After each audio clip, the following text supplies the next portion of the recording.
Good afternoon to all of you. कैसे हैं आप लोग? दोस्तों, मैं हूं आपके संग आशीर्वाद। आइए प्रारंभ करते हैं आपके संग आज का सेशन हम लोग जल्दी से।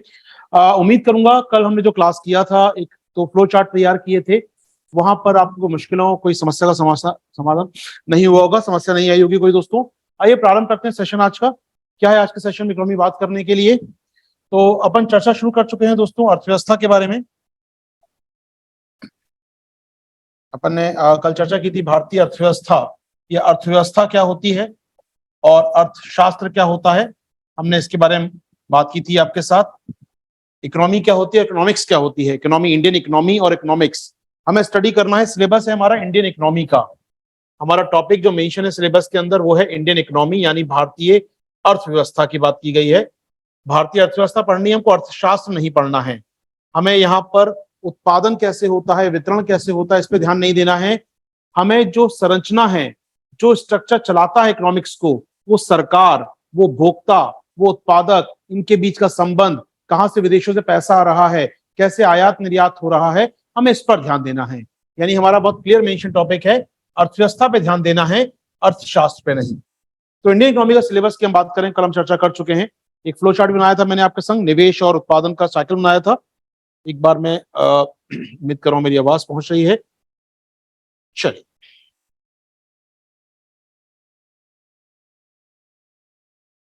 चलो आइए प्रारंभ करते हैं आपके संग आज का लेक्चर हम लोग। तो पहला यूनिट या पहला टॉपिक जो मैं डिस्कस करने वाला हूं आपके साथ, वो होगा एक भारतीय अर्थव्यवस्था की जर्नल समझ।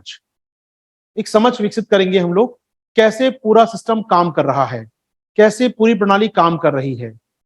भारत की अर्थव्यवस्था में एक बड़े कहानी सुनेंगे हम लोग, कहानी का पार्ट बनाएंगे हम लोग। एक कहानी समझेंगे, क्या क्या हुआ है पिछले 200-250 सालों के अंदर, भारतीय अर्थव्यवस्था समझने का प्रयास करेंगे। इससे एक माइंड फ्रेम बन जाए, टाइमलाइन बन जाए हमारे दिमाग के अंदर कि कब क्या क्या होना है यहाँ पर। जैसे कि अगर हम चलें आपको लेकर मध्यकाल के बाद आधुनिक काल में आते हैं। चलिए तो हम यहाँ देखते हैं, भारत कई राज्यों बटा हुआ था, कई यहाँ पर बादशाह सल्तनत हुआ करती थी, कई प्रकार की। यहाँ पर ब्रिटिशर्स आए। ब्रिटिशर्स ने एक काम किया, अपनी प्रशासनिकीय सहूलियत के लिए, अपनी एडमिनिस्ट्रेटिव फायदे के लिए क्या किया, उन्हें देश को एक इकाई बना दिया, देश को शक्ल दे दी। एक सेंट्रल रूल हो गया यहाँ पर, जो कलकत्ता से फिर दिल्ली से रूल होता था। यहाँ पर एक वायसराय जनरल बन गया, एक गवर्नर जनरल बन गए राज्यों के अंदर, यानी स्ट्रक्चर बनने लगा, हायरार्की बनने लगी। तो ब्रिटिश गवर्नमेंट ने अपने लाभ के लिए, अपने फायदे के लिए, अपने राजस्व को बढ़ाने के लिए क्या किया, उन्होंने सिस्टम को एक प्रकार से पूरे देश को एक संरचनाबद्ध कर दिया, एक स्ट्रक्चर बना दिया कि सरकारें होंगी, राज्य सरकारें होंगी, प्रोविंस कहते हैं, सब्जेक्ट बटे बटे होंगे, सबके यहाँ पर एक व्यवस्था थी। लेकिन जब अंग्रेज भारत को छोड़कर गए 1947 में, जब वो छोड़कर गए, तो भारतीय अर्थव्यवस्था का स्वरूप क्या था, क्या थी भारतीय अर्थव्यवस्था उस समय, इसको जानने का प्रयास करेंगे अगले 5 मिनट के अंदर आपके साथ।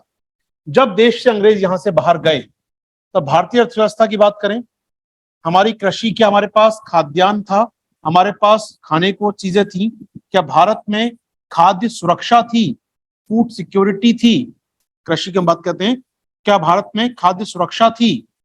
अब देखिए दोस्तों, पहला सवाल, सर फूड सिक्योरिटी क्या होती है? बहुत सुनते हैं, ऊर्जा सुरक्षा, खाद्य सुरक्षा, जल सुरक्षा। ये सुरक्षा आखिर होती क्या है? क्या खाने को तिजोरी में रख दें क्या? सुरक्षा का मतलब क्या है आखिर यहाँ पर? तो जब भी कोई कहे ना सुरक्षा, तो सीधा मतलब क्या निकालना है आपको, समझिएगा। वन लाइन समझा रहा हूं, बहुत काम आएगी आगे भी आपको। कोई कहता है फूड सिक्योरिटी, खाद्यान्न सुरक्षा, कोई कहेगा ऊर्जा सुरक्षा, आपके साथ भैया तेल और गैस होना चाहिए, ऊर्जा सुरक्षा होगी। कोई कहेगा भैया पानी को बचाओ, वाटर सिक्योरिटी करनी है, ओके। कई अलग नाम दिए जाएंगे, कहेगा मिनरल सुरक्षा, खनिजों की सुरक्षा करनी है आपको। जब कोई सुरक्षा बोलता है, इसके क्या मायने होते हैं? जब भी कोई सुरक्षा बोले, मतलब उसमें सुरक्षित कब हूं? मान लीजिए मैं खाना डेली खाता हूं, तो खाने की सुरक्षा का मतलब क्या है? जो खाना मुझे मिल रहा है वो डेली मिलता रहे, ऐसा ना हो आज मिले कल ना मिले। तो डेली मिलना चाहिए, यानी मेरे पास खाने की पहुंच होनी चाहिए, मेरी एक्सेस में होना चाहिए खाना यहाँ पर, यानी मेरी पहुंच योग्य सामान हो। पानी की बात करें, तेल की बात करें, ऊर्जा की बात करें, मेरी एक्सेसिबिलिटी में हो, मेरी पहुंच में चीज हो। दूसरी बात, डेली मिले। जिस दाम पर मुझे खाना मिल रहा है, अगर दाम बहुत बढ़ गया खाने का, आज सब्जी का दाम वॉटेवर जो भी था, कल दाम 2 गुना हो गया, 4 गुना हो गया, 10 गुना हो गया, मैं खरीद नहीं पाऊंगा। है मेरी एक्सेस में, रखा है बगल वाले ठेले के ऊपर, लेकिन मैं खरीद नहीं पाऊंगा क्योंकि वो महंगा हो गया। यानी एक्सेसिबिलिटी तो हो, साथ ही साथ वो एफोर्डेबल हो, वहनीय हो, यानी मेरा जो खाना है वो डेली मेरी एफोर्डेबिलिटी में हो, मेरी जेब के खर्चे में आ जाए, मैं उसको खरीद पाऊं आराम से, वहनीय हो कहीं ना कहीं, अच्छी बात है। इसके अलावा डेली मिले, एक्सेस हो मेरे आसपास, साथ ही साथ जो खाना आ रहा है वहां तक मैं पहुंच पाऊं। यानी सरकार ने कहा देश में खूब अनाज है, अनाज भरी पड़ी है, देश की दुकानें, सरकारी गोदाम भरे पड़े हैं, देश के तेल कुएं कारखाने भरे पड़े हैं, लेकिन मुझ तक नहीं पहुंच पा रहा वो।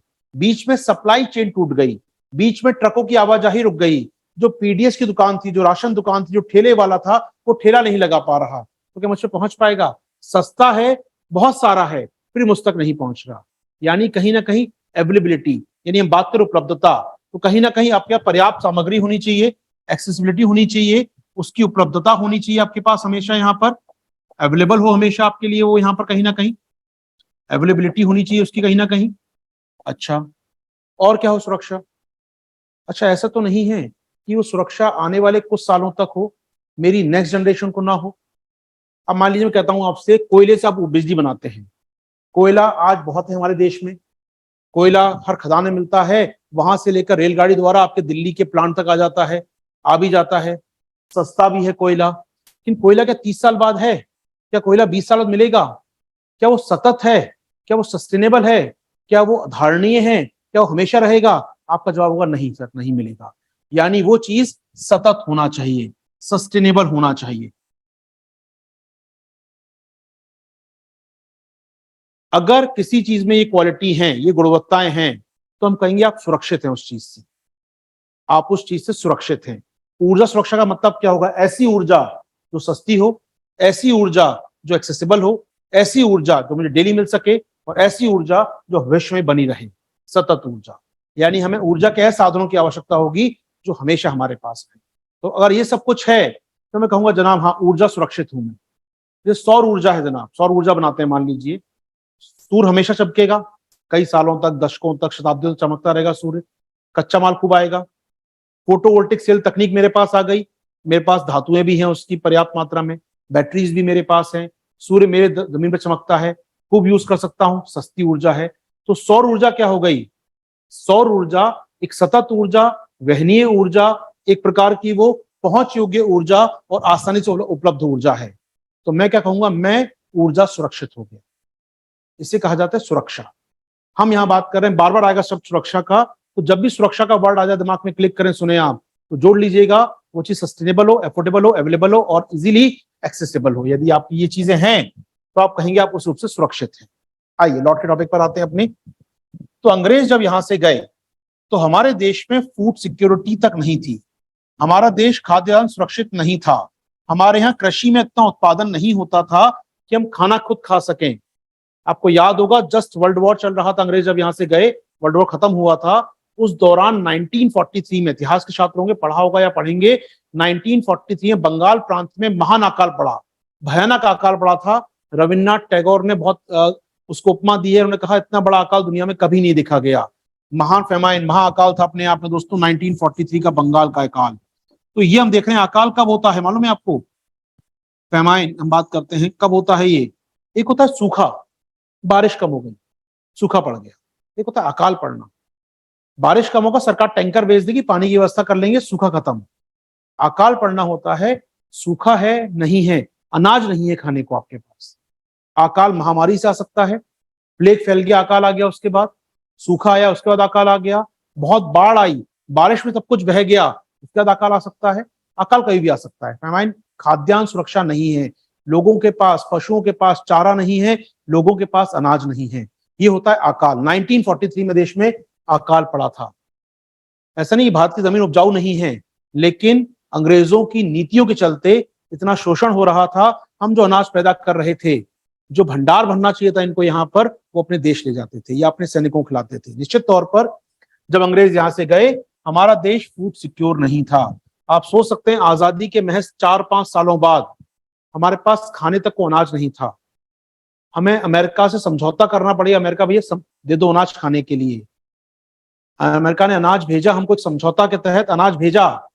उस समझौते का नाम पढ़ते हैं, इकोनॉमी की भाषा में, आईआर में भी आता है पढ़ने को शब्द, PL 480 एग्रीमेंट।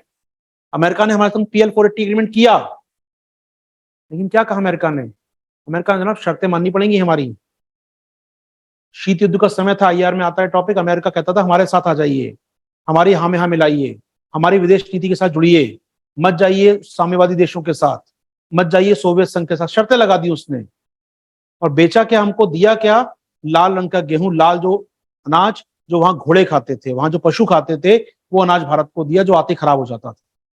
मॉइस्चर ज्यादा, आर्द्रता ज्यादा होती है उस अनाज के अंदर। सोच सकते हैं जब आप आत्मनिर्भर नहीं हैं तो क्या होगा आपके साथ। इसलिए कहते हैं फूड सिक्योरिटी मस्ट बी। सबसे पहला जरूरी काम होता है देश को खाद्यान्न सुरक्षित करना। और इसीलिए एम एस स्वामीनाथन साहब का नाम, नॉर्मन बोरलॉग का नाम, या हरित क्रांति का नाम आज भी हम याद करते हैं, आजादी के 70 साल बाद भी, क्योंकि इन्होंने देश को खाद्य सुरक्षा दी। उसके पहले हम खाद्य सुरक्षित नहीं थे, फूड सिक्योरिटी नहीं थी, ना तो पर्याप्त खाने को था, ना पहुंच थी, ना सस्ता था, और शर्तें बहुत सारी थी। तो अंग्रेज जब गए हमारे देश को, जब 1947 में देश छोड़कर वो गए यहां से, तब देश में खाद्यान्न सुरक्षा नहीं थी। अच्छा, यानी खाद्यान्न में हम लोग आत्मनिर्भर नहीं थे। ठीक है दोस्तों,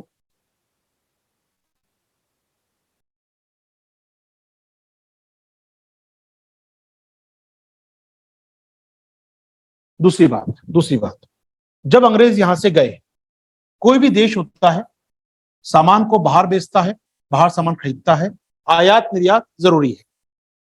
अंग्रेज जब यहां से गए तो भारत व्यापार करता था। अंग्रेजों के आने से पहले दुनिया की बड़ी अर्थव्यवस्था में शुमार करता था भारत, बड़ी अर्थव्यवस्था थी हम दुनिया की यहाँ पर। लेकिन अंग्रेज जब गए, हम बड़ी अर्थव्यवस्था तो थे कहने को, लेकिन हम क्या बेचते थे? हम दुनिया को बेचते थे यहाँ से कच्चा माल, रॉ मटेरियल।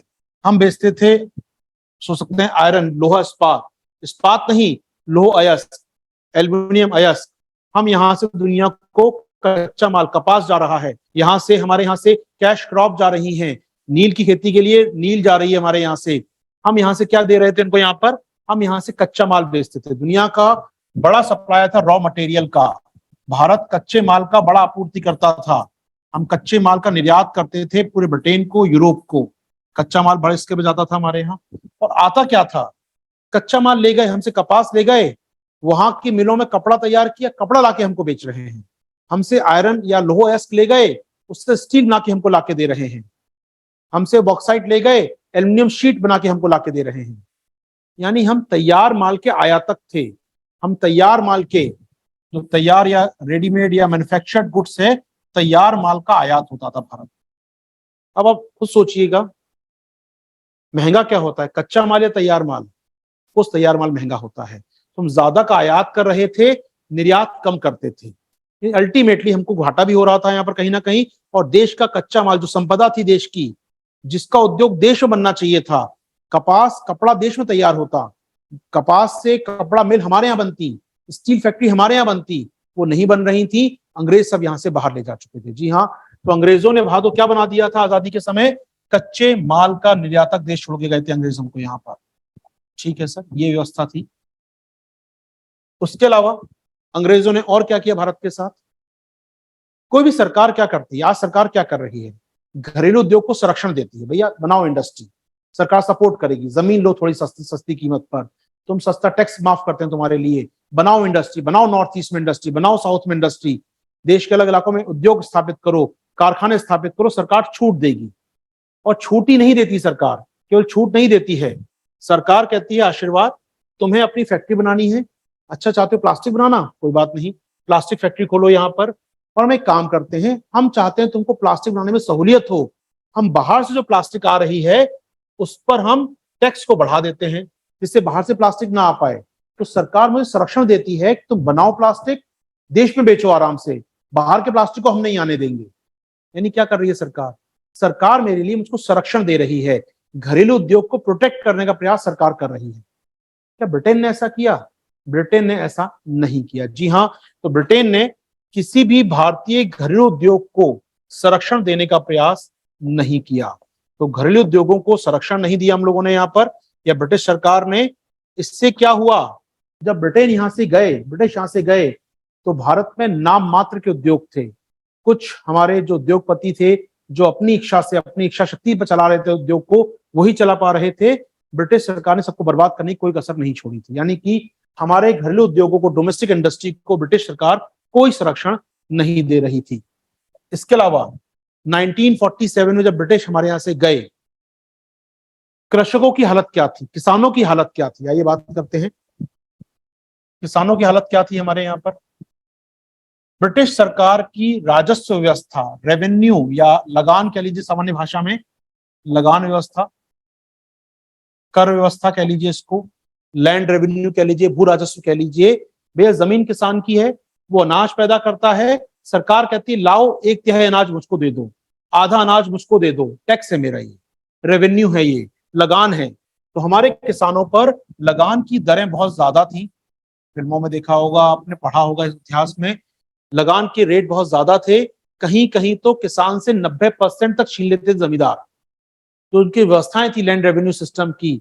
इतिहास में आता है परमानेंट सेटलमेंट, स्थायी बंदोबस्त, रैयत वाली व्यवस्था, महल वाली व्यवस्था। जो उनकी व्यवस्थाएं थी अंग्रेजों की, वो किसानों को खून चूसने के लिए थी। पूरा मैक्सिमम रेवेन्यू वसूल लेते थे वो लोग अंग्रेज किसानों से। यानी किसानों पर लगान बहुत ज्यादा था हमारे यहाँ पर। और इसके चलते होता क्या था, हमारा किसान गरीब बना रहता था। उसके पास इतना अनाज भी नहीं बचता था कि उन्हें परिवार का पेट पाल सके। किसान गरीब था। अब सोचिएगा क्या हो रहा है। एक तरफ जमीन का ही टुकड़ा है, इस पर मैक्सिमम रेवेन्यू वसूल रही अंग्रेज सरकार, किसान का बहुत कम बचा। और उस पर क्या हुआ, अंग्रेजों ने क्या किया, हमारे जो राजा रजवाड़े थे, मुगल्स थे, या हमारे यहाँ पर जो सूबे थे, निजाम साहब थे, पेशवा थे, मैसूर के एक नवाब साहब थे, इनको धीरे धीरे हरा दिया। इनके शहरों खत्म कर दिया, इनकी राजधानी खत्म कर दी, इनके दरबारों खत्म कर दिया। इससे क्या हुआ, अगर मैसूर शहर में, मैसूर की राजधानी में हजारों कारीगर रहते थे जो दरबार को अपनी सेवाएं देते थे। सूरत में हीरो का, गोल्ड का काम होता था। अगर काशी में सिल्क का, बनारसी सिल्क का काम होता था, वो शहर बर्बाद कर दिए। इस शहर बर्बाद होने से क्या हुआ, जो राजे रजवाड़ों के दरबार में पलने वाले जो हमारे कारीगर थे, जिनको संरक्षण मिलता था, वो बर्बाद हो गए। अब वो लोग, वो स्किलफुल लोग कहाँ जा रहे थे वापस, वो वापस अपने गांव जाकर खेती करने को मजबूर हो गए थे। ऑप्शन ही नहीं है ना आपके पास। जाओ भैया, राजे रजवाड़े, राजा को आप दिखाते थे, सामान बेचते थे और पैसा मिलता था, आपको उपहार मिलता था। खत्म हो गए राजे रजवाड़े, उन पर टिके हुए कारीगर खत्म हो गए। अब वो कारीगर क्या करेंगे, मजबूरी में परिवार समेत जाएंगे अपने गांव वापस, और गांव में जाके खेती करेंगे, या जो भी उनको कर सकते हैं वो काम करेंगे। इससे क्या हुआ, एक तरफ तो गांव का किसान गरीब था पहले से ही, ऊपर से बाहरी आबादी और आ गई, जनसंख्या का दबाव और बन गया। यानी उसी जमीन पर अब तक 4 लोग पल रहे थे, अब 4 लोग और आ गए बाहर से, तो और मुश्किल हो गया, गरीबी और विकराल हो गई। यानी ये रिवर्स माइग्रेशन जो हुआ, गांव से शहर लोग आते हैं, शहर से गांव जा रहे थे लोग, अंग्रेजों की व्यवस्था के चलते। उसके चलते क्या हुआ, किसानों पर बोझ पड़ा, किसान गरीब और अधिक गरीब होता चला गया। इसे कहते हैं भूमि पर बोझ बढ़ने लगा। ठीक है, चलिए आगे बढ़े हम लोग। तो यहां पर हम बात कर रहे हैं कि अंग्रेजों ने क्या क्या किया। तो हमारे कृषक किस हालात में थे मालूम पड़ गया आपको। और अंग्रेज क्या कर गए, हमारे उद्योग नहीं थे, हमारे पास घरेलू उद्योग ना के बराबर थे। अंग्रेजों ने कुछ रेल चला दी थी, कुछ पावर सिस्टम लगाए थे, लेकिन वो जो सब लगाया था, संरचना बोलते, बुनियादी ढांचा बोलते हैं इसको, आप इंफ्रास्ट्रक्चर बोलते हैं, वो अपने बेनिफिट के लिए था। अपने टेलीग्राम व्यवस्था लगा दी थी इन्होंने, यहाँ पर टेलीग्राफ व्यवस्था दी थी इन्होंने, वहां पर रेल लाइन बिछा दी थी कुछ उन्होंने, कुछ सड़कें बनाई थी इन्होंने वहां पर। उसका अल्टीमेट गोल था अंग्रेजों के व्यापार को फायदा देना। जी हाँ, तो अंग्रेजों ने बहुत सीमित अवसंरचना, बहुत सीमित स्तर पर बुनियादी ढांचा तैयार किया था। बहुत ज्यादा ट्रेन नहीं थी हमारे यहाँ पर, जो ट्रेन थी भी मुख्यतः माल ले जाने के लिए थी। बुनियादी ढांचा क्या होता है बेटा, इंफ्रास्ट्रक्चर, सड़कें, रेल, वायुयान, बंदरगाह, जल मार्ग, power sector, telephone line, telegraph line, ये सब किए।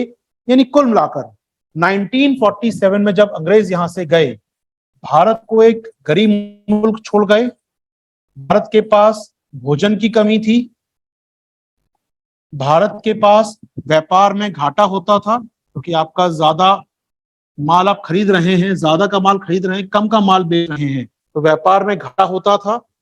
आपके पास घरेलू उद्योग नहीं थे, कृषि पर काफी बोझ था। कृषि पर बोझ था, देश में अवसंरचना या बुनियादी ढांचा नहीं था, अवसंरचना नहीं थी। एक और बात, एक और एस्पेक्ट समझते हैं, अंग्रेजों ने और क्या किया देश के अंदर। अंग्रेजों ने क्या किया, उन्होंने किसान से कहा, ब्रिटिश लिख दूं या ब्रिटिशर्स, ब्रिटिशर्स ने क्या किया, किसान से कहा भैया किसान सुनो, मुझे तुम लगान दो। लगान की मांग की किसान से इन्होंने, लगान दो तुम मुझको। अब उन्होंने कहा लगान मतलब ना मुझे फसल वसल नहीं चाहिए, तुम्हारा गेहूं चावल नहीं चाहिए, मुझे मुझे कैश चाहिए, करेंसी में चाहिए, नोट चाहिए, मुझे नकदी चाहिए मुझे। अब किसान की मजबूरी हो गई, मान लो गेहूं पैदा करता है, व्हीट प्रोडक्शन करता है, गेहूं पैदा किया उसने, वो उसको मंडी में लेकर जाएगा, मंडी में इसको बेचेगा, वहां इसको पैसे मिलेंगे, किसान को कैश मिलेगा, और उसमें से एक हिस्सा वो इन या 2/3 या 90% वो सरकार को दे देगा लगान के रूप में। तो किसान को लगता था यार वो पहले अनाज पैदा करे, अनाज को मंडी में जाके बेचे। अब लेकिन मंडी में खरीदने वाले लोग बहुत मिलते नहीं थे, तो किसान को अच्छा मूल्य मिलता नहीं था। वहां साहूकार महाजन बैठे हैं जो किसान का भी शोषण करने को तैयार थे। वो ब्राउन चमड़ी के, वो बेसिकली अंग्रेज थे एक प्रकार से कहा जाए तो गलत नहीं होगा, वो अपने शोषण करते थे वहां पर लोगों का। तो मंडी का व्यापारी किसान को अच्छा पैसा नहीं देता था। अब किसान को लोग फसल बिक गई मेरी और पैसा भी नहीं मिला मुझे तो यहाँ कुछ। तो किसानों ने क्या किया, धीरे धीरे बदलाव किया। अंग्रेज भी चाहते थे बदलाव हो, और हमारे किसान भाइयों ने क्या किया, कैश क्रॉप, नगदी फसलों पर जोर दिया। कैश क्रॉप, नगदी फसलें क्या हैं, ये नील की खेती करना चालू किया, कपास पैदा करो यहाँ पर, पटसन पैदा करो, जूट पैदा करो यहाँ पर, जिनकी आवश्यकता है अंग्रेजों को सीधे स्तर पर, जिनका उद्योगों में यूज होता है सीधे स्तर पर। तो हमारे यहाँ अंग्रेजों ने क्या किया, उन्होंने बदलाव किया हमारी कृषि प्रतिरूप में, कृषि के प्रारूप में, एग्रीकल्चर पैटर्न में बदलाव किया। और अंग्रेजों ने क्या किया, भारत की कृषि जो हमारे यहाँ अनाज आधारित थी, फसल आधारित थी, उसे कन्वर्ट किया। जो हम अनाज पैदा करते थे, फूड ग्रेन पैदा करते थे, वो कन्वर्ट हो गया मालूम है किसके अंदर, कैश क्रॉप के अंदर। नहीं, बड़े स्केल पर अनाज की खेती नहीं होती थी, कैश क्रॉप पैदा हो रही थी। 1850 में जहां कैश क्रॉप का इलाका हार्डली 2% था देश की कुल खेती का, 1950 तक आते आते 25% इलाके पे कैश क्रॉप होती थी। आप सोच सकते हैं, देश की लगभग 1/4 इलाके में हम कैश क्रॉप पैदा कर रहे थे आजादी के समय। ये दिखाता है कि खाने की कमी क्यों थी हमारे यहाँ पर। खाने को नहीं था अनाज, लेकिन पैदा हो रही कैश क्रॉप। आप सोच सकते हैं एक प्रकार से ये अपने आप में बड़ा अजीब स्टेटमेंट है, अनाज खाने को नहीं है और हम पैदा कर रहे हैं कपास और नील, क्योंकि वो अंग्रेजों को चाहिए था। तो भारत में खाद्यान्न संकट का एक बड़ा कारण क्या था, नकदी फसलों का उत्पादन करना। उसके पीछे कारण क्या था, अंग्रेजों का लगान व्यवस्था। ये जोड़ लीजिए आराम से। तो ये आपको देखिएगा 1947 का हिंदुस्तान। उसमें और समस्याएं भी थी, वो अंग्रेजों की दी नहीं थी अलग बात है, लेकिन समस्याएं तो थी। तो 1947 में और क्या समस्या हिंदुस्तान फील कर रहा था, 1947 के समय देश का विभाजन हुआ था, और विभाजन फलस्वरूप बड़ी आबादी शरणार्थी बनने को मजबूर थी देश के अंदर। पाकिस्तान से, ईस्टर्न पाकिस्तान से, वेस्टर्न पाकिस्तान से बड़ी संख्या में हमारे भारत में रहने लोग आए थे, शरणार्थी बन के रह रहे थे। उनका सेटलमेंट करना था, करोड़ों की संख्या में लोग थे जिनको बसाना था इलाकों में, विभाजन के कारण। दूसरी ओर विभाजन से क्या हुआ था, विभाजन का एक परिणाम यह हुआ कि थोड़ी बहुत जो उद्योग हमारे पास थे, अब कपास पैदा होता है सिंध के मैदान में, कपास पैदा होता है सिंध, ये कहना चाहिए पाकिस्तान के पंजाब में, और मिल बनी है अहमदाबाद में, मिल बनी है बॉम्बे के अंदर, मुंबई कहते हैं हम लोग आजकल। अब कपास वहां से यहां आती थी, तब यहां पर हमारी मिल चलती थी, बंटवारा हो गया, कपास आना बंद हो गया। या हमारे यहाँ गन्ना पैदा होता था, चीनी मिल होती थी यहाँ पर पाकिस्तान के अंदर, अब गन्ना वहां जाना बंद हो गया। हुआ क्या, बंटवारे के कारण भारत में कच्चे माल और औद्योगिक मिलों की कमी हो गई, बंटवारा हो गया बड़े स्केल पर। तो विभाजन का असर क्या पड़ा, भारत के पास कच्चे माल की जो उद्योग हमारे यहाँ थे, जो अहमदाबाद था हमारा, कानपुर था हमारा, मुंबई था, वहां की मिलों के लिए पाकिस्तानी कपास आता था, या सिंध कपास आता था, पंजाब कपास आता था, वो आना बंद हो गया। और वहां की मिलों के लिए, वहां की चीनी मिलों के लिए गन्ना हमारे हरियाणा, वेस्टर्न यूपी आदि जाता था, जाना बंद हो गया। ये हो क्या रहा था, कच्चे माल की कमी हो गई हमारे यहाँ पर, और हमारे उद्योगों का जो माल वहां बन के जा रहा था वो बंद हो गया। आजादी का असर ये पड़ा, विभाजन का असर ये पड़ा। और क्या कर गए थे अंग्रेज हमारे यहाँ पर, अंग्रेज देश को लूट के गए थे, काफी बड़ी संख्या में लूट के गए थे। तो देश के पास गरीबी बहुत ज्यादा थी, बेरोजगारी बहुत थी देश के अंदर, देश में शिक्षा का स्तर काफी कम था अंग्रेजों के जाने के समय। एजुकेशन का लेवल काफी कम था हमारे यहाँ पर। लगभग 30% आबादी भी शिक्षित नहीं थी हमारी उस समय, कहा जाए तो 30% आबादी भी शिक्षित नहीं थी। देश में हेल्थ सिस्टम, स्वास्थ्य क्षेत्र काफी गिरावट वाला था। आजादी के समय एवरेज लाइफ एक्सपेक्टेंसी यानी कि औसत जीवन प्रत्याशा 40 साल भी नहीं थी। यानी एक व्यक्ति 40 साल का आयु भी पूरी नहीं कर पाता, उससे मौत हो जाती थी उसकी। कुछ लोगों की 70 साल रही होगी, कुछ की 15 साल, या अधिकतर बच्चों की मौत हो जाती थी 1 साल देखने से पहले ही। जी हाँ, तो भारत की एवरेज एज, जीवन प्रत्याशा, लाइफ एक्सपेक्टेंसी कितनी हुआ करती थी? 40 साल के से भी कम, 40 से भी कम हुआ करती, 37 हुआ करती थी, 37 के आसपास थी। राइट नाउ तो 70 प्लस हो रहे हैं हमारे यहाँ पर। तो काफी खराब सिस्टम था। स्वास्थ्य नहीं, शिक्षा नहीं, कच्चे माल की कमी हो गई थी, विभाजन से शरणार्थी बन गए थे। इसके अलावा देश में दंगे हो रहे थे जगह जगह। देश में दंगों से क्या होता है दोस्तों? कानून व्यवस्था चरमरा जाती है, लॉ एंड ऑर्डर चरमरा जाता है। और जब लॉ एंड ऑर्डर खराब होता है तो इकोनॉमी संकट में आ जाती है। दंगे हो रहे हैं, कर्फ्यू लगा है, व्यापार नहीं हो रहा, ट्रेडर बंद है, मार्केट बंद है, व्यापार चरमरा जाता है, व्यापार नहीं हो पाता। जी हाँ, तो व्यापार खराब स्थिति में था, कारण था दंगे हो रहे थे देश के अंदर। इसके अलावा देश में विश्वास की कमी थी। देश आजाद हो गया था, एक आम आदमी के मन में उमंग थी, हाँ देश आजाद हो गया, अब तरक्की करेगा। लेकिन जो उद्योगपति थे, जो इंडस्ट्री थी, उसको डर था कि यार देश के अंदर अभी भी ऐसी स्थितियां हैं कि हो सकता है देश पे अंग्रेज फिर से कब्जा कर ले, हो सकता है और टुकड़े हो जाएं देश के अंदर। वो निजाम तो अभी भी नहीं मान रहा है, वो पुर्तगाली बैठे हुए गोवा के अंदर, वो अभी भी कश्मीर वाला प्रांत सॉल्व नहीं हुआ मामला वहां पर। तो देश के अंदर लोगों को डर था कि देश के और टुकड़े तो नहीं हो जाएंगे कहीं, या देश में और विभाजनकारी तख्ते आ जाए यहाँ पर, या देश के हुक्मरान देश को संभाल ही ना पाए। तो इन सब अनसर्टिनिटीज में, इन सब अस्थिरता के माहौल में, इस अनिश्चितता के माहौल में उद्योगपति पैसा लगाना नहीं चाहते। वो देखते हैं वेट एंड वॉच, बनने दो, स्थिर हो जाएगा फिर देखेंगे। तो उद्योगपतियों के मन में डर था। आजाद हुए नहीं कि 1 साल के अंदर पाकिस्तान से वॉर हो गई, 2 महीने के अंदर 1947-48 में कश्मीर को लेकर। आप उलझते गए चीजों में। तो लोगों को विश्वास नहीं था, या खासकर पैसे वालों को, उद्योगपतियों को, हमारे इंडस्ट्रीज को विश्वास नहीं था कि देश स्थिर होगा। इसके चलते क्या हो रहा था? भारत में निवेश नहीं हो रहा था, उद्योगपति पैसा लगाने को तैयार नहीं हो रहे थे प्रारंभ के 5-10 सालों में। आप सोचिए, याद कीजिए, विश्वास अगर कम होगा, विश्वास का सीधा मतलब है कोई निवेश नहीं करेगा। मुझे लगता है, मैं एज अ पैसे वाला इंसान हूं, मुझे लगता है यार इस शहर में ना दंगे होते रहते हैं, इस शहर में मालूम नहीं कब कानून व्यवस्था खराब हो जाए, इस शहर में मालूम नहीं क्या हो जाए, क्या निवेश करूंगा शहर में जाकर? मैं नहीं करूंगा। बीइंग इंडस्ट्रिस्ट, बीइंग इन्वेस्टर, मैं नहीं करूंगा। और निवेश नहीं होगा तो क्या होगा? याद है, निवेश नहीं तो क्या होगा? उत्पादन नहीं। याद है कल का साइकिल?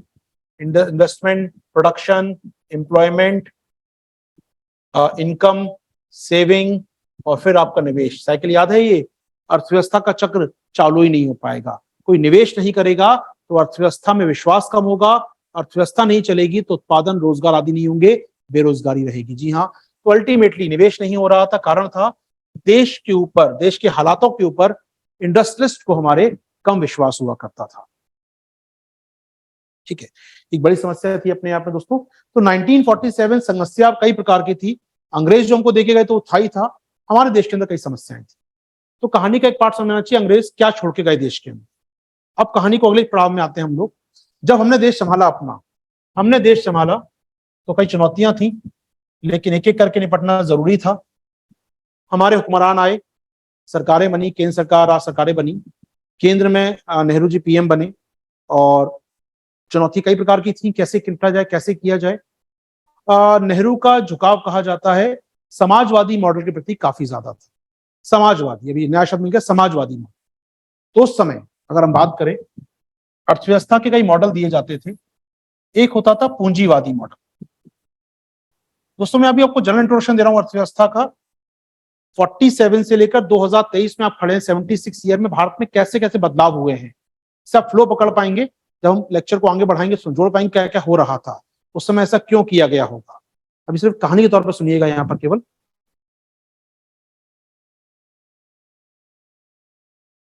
ठीक है, तो पूंजीवादी अर्थव्यवस्था, इसको हम इंग्लिश में कहते हैं कैपिटलिस्ट इकोनॉमी व्यवस्था। देखिए अगर बात करूं, पूंजीवादी अर्थव्यवस्था, कैपिटलिस्ट इकोनॉमी।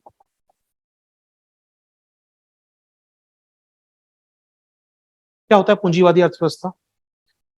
देखो भाई ऐसा है, पूंजीवादी अर्थव्यवस्था मानते हैं कि यार जो निवेश है ना, जो साइकिल चालू वो निवेश करना है ना, वो सरकार नहीं करेगी। वो कौन करेगा? पैसे वाले व्यक्ति करेंगे, इंडस्ट्रीज करेंगे। यानी पहली बात तो जो निवेश करना है वो कौन करेगा? निजी व्यक्ति करेंगे, प्राइवेट लोग करेंगे, कंपनियां करेंगी, इन्वेस्टर करेगा, सरकार नहीं करेगी। तो उत्पादन जो होगा, फैक्ट्रियां जो होंगी, किसका नियंत्रण किस के पास होगा? जो उत्पादन करेगा उसकी कंट्रोल किसका होगा? क्या वहां बीएसएनएल होगी? क्या वहां सरकारी कंपनियां होंगी? क्या वहां पर सेल होगी? क्या ओएनजीसी होगी? वहां पर नहीं होंगी, वहां सरकारी कंपनियां नहीं होंगी। उत्पादन पर नियंत्रण किसका होगा? निजी कंपनियों का। यानी कि फैक्ट्रीज पर कंट्रोल किसका होगा? निजी लोगों का होगा, निजी फर्म का होगा। ठीक है, उत्पादन पर नियंत्रण हो गया। रोजगार कौन दे रहा है? प्राइवेट कंपनियां दे रही हैं। आपकी इनकम बढ़ रही है, इनकम बढ़ेगी या घटेगी कौन तय करेगा? निजी कंपनियां तय करेंगी। आप सेविंग करेंगे, डिमांड करेंगे, सप्लाई कितनी होगी, महंगाई कितनी होगी, कैसे कंट्रोल होगी, वो कौन देखेगा? निजी कंपनियां देखेंगी, निजी स्तर पर लोग देख रहे हैं। यानी वो चाहते हैं सेविंग बढ़ानी है, डिमांड को बढ़ाना है, रोजगार देने हैं, नहीं देने। यानी कि इकोनॉमिक पॉलिसी बनाने में, आर्थिक नीतियां बनाने में किसका योगदान ज्यादा होगा? प्राइवेट का, निजी का, पूंजीपति का। जो पूंजी लगा रहा है, जो निवेश कर रहा है, उसका योगदान ज्यादा होगा। यानी उत्पादन पर नियंत्रण कर रहा है वो, वितरण पर नियंत्रण कर रहा है वो, डिस्ट्रीब्यूशन कहां करना है, कब करना है, कैसे करना है, वो कंट्रोल कर रहा है, पॉलिसी वो बना रहा है। यानी कुल मिलाकर तो सरकार क्या है? सरकार भैया हस्तक्षेप नहीं करना मुझे, आप अपना काम करो। सरकार को हस्तक्षेप नहीं करना चाहिए, इस पर टिका है पूरा वणिकवाद या पूंजीवाद। एडम स्मिथ ये कह गए अपने बाप में कि भैया सरकार को नियंत्रण नहीं करना चाहिए अर्थव्यवस्था में, हस्तक्षेप नहीं करना चाहिए अर्थव्यवस्था में। नेशन और वेल्थ ऑफ नेशन किताब उनकी फेमस किताब है। एडम स्मिथ यही कहते हैं कि सरकारों को व्यापार में, अर्थव्यवस्था में हस्तक्षेप नहीं करना चाहिए। और यही टिकी है पूंजीवादी अर्थव्यवस्था। तो पूंजीवादी अर्थव्यवस्था में निजी उद्योगपति, प्राइवेट कंपनियां कह लीजिए, या पूंजीपति जो हैं, ये उत्पादन पर नियंत्रण करते हैं। वितरण, कहां बेचना है, कितने का बेचना है, कब बेचना है, किसको बेचना है, सब कौन कंट्रोल करता है? प्राइवेट कंपनियां कंट्रोल करती हैं। आर्थिक नीतियां बनाने में प्राइवेट सहयोग चाहिए होता है, ये कहना चाहिए कंट्रोल करते हैं। यानी सब कुछ निजी हाथों में है। किसको रोजगार मिलेगा और कैसे कोई आगे बढ़ेगा? जितना अच्छा काम करेंगे उतना आप आगे जाएंगे। आप प्राइवेट सेक्टर में काम कर रहे हैं, आपकी एफिशिएंसी अच्छी है, वो आगे जाएगी।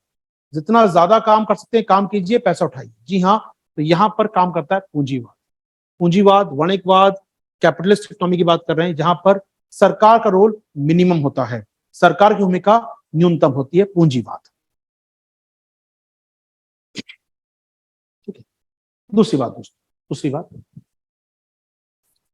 एक होती है समाजवादी अर्थव्यवस्था, socialist economy. Socialist economy, Samajwadi अर्थव्यवस्था, समाजवादी अर्थव्यवस्था जस्ट उल्टा कर दीजिए। जहां पर संसाधनों पर नियंत्रण, उत्पादन पर नियंत्रण, वितरण पर नियंत्रण, रोजगार, मांग, आपूर्ति पर नियंत्रण सरकार करती हो, नीतियों पर नियंत्रण सरकार करती है। यानी अगर ये प्राइवेट हाथों में न होकर सरकार के हाथों में हो, जैसे सोवियत संघ जाइए या चीन जाइए, वहां पर चीन का प्राइवेटाइजेशन हो गया उसको, वहां पर चीन में कुछ साल पहले जाएंगे अगर आप, तो देखिएगा वहां पर सब कुछ कंट्रोल सरकार का है। सारी सरकारी कंपनियां, सारे सरकारी बैंक, सब कुछ सरकार बना रही है। कुछ कुछ छोटे छोटे काम कर रहे हैं प्राइवेट, मुख्यतः किसके हाथों में है? सरकार के हाथों में। तो ये सारी चीजें अगर सरकार के हाथों में हो, पब्लिक के हाथों में हो, पब्लिक ड्रिवन गवर्नमेंट के हाथों में हो, तो हम कहेंगे समाजवादी मॉडल अर्थव्यवस्था। तो इसे कहा जाएगा जब सरकार के हाथों में नियंत्रण हो, उत्पादन के साधन फैक्ट्रियां सरकार की हो, उत्पादन पर नियंत्रण, कितना करना है, कब करना है, कहां बेचना है, कितने का बेचना है, किसको बेचना है, किसको नहीं बेचना है, सब कुछ नियंत्रण सरकार करे, तो कहा जाएगा समाजवादी अर्थव्यवस्था। जी हाँ, उस समय 47 के आसपास दुनिया में समाजवादी अर्थव्यवस्था का बड़ा एग्जाम्पल हुआ करता था, बड़ा देश भी था दुनिया का वो, इसका नाम था सोवियत संघ या सामान्य भाषा में यूएसएसआर। दुनिया में बड़ा कब्जा था, इसके बड़े इलाके पे कब्जा हुआ करता था, और ये था समाजवादी मॉडल अपने आप में, और सफल मॉडल मानते थे। नेहरू विचारधारा से प्रभावित थे यहाँ पर। इन देशों ने 1917 से लेकर 1917 से लेकर सोवियत संघ में क्रांति हुई थी, तब से लेकर 1947 के बीच में, इस 30 सालों में अपने देश को बना के दिखाया, समाजवादी मॉडल लागू करके दिखाया, और सफलतापूर्वक लागू कर दिया था। तो नेहरू काफी इंस्पायर थे, काफी प्रेरित थे इस मॉडल से, वो मानते हैं मॉडल अच्छा है। तो हमारे जो प्रारंभिक हुक्मरान थे, प्रारंभिक जो हमारे लीडर्स थे, वो काफी हद तक इन्फ्लुएंस थे इस सोशलिस्ट मॉडल से। ठीक है, इसके अलावा एक मिक्स मॉडल भी था उन दिनों, मिश्रित अर्थव्यवस्था कहते हैं, मिक्स मॉडल भी होता था, जिसमें मिलकर काम करेंगे, कुछ आप कीजिए कुछ हम करेंगे, कुछ सेक्टर में हम करेंगे केवल, आप नहीं करेंगे, कुछ सेक्टर आप करते रहिए आराम से, यानी मिला जुला के काम करेंगे। तो मिश्रित अर्थव्यवस्था यानी पूंजीपति वाले गुण भी और समाजवादी वाले गुण भी।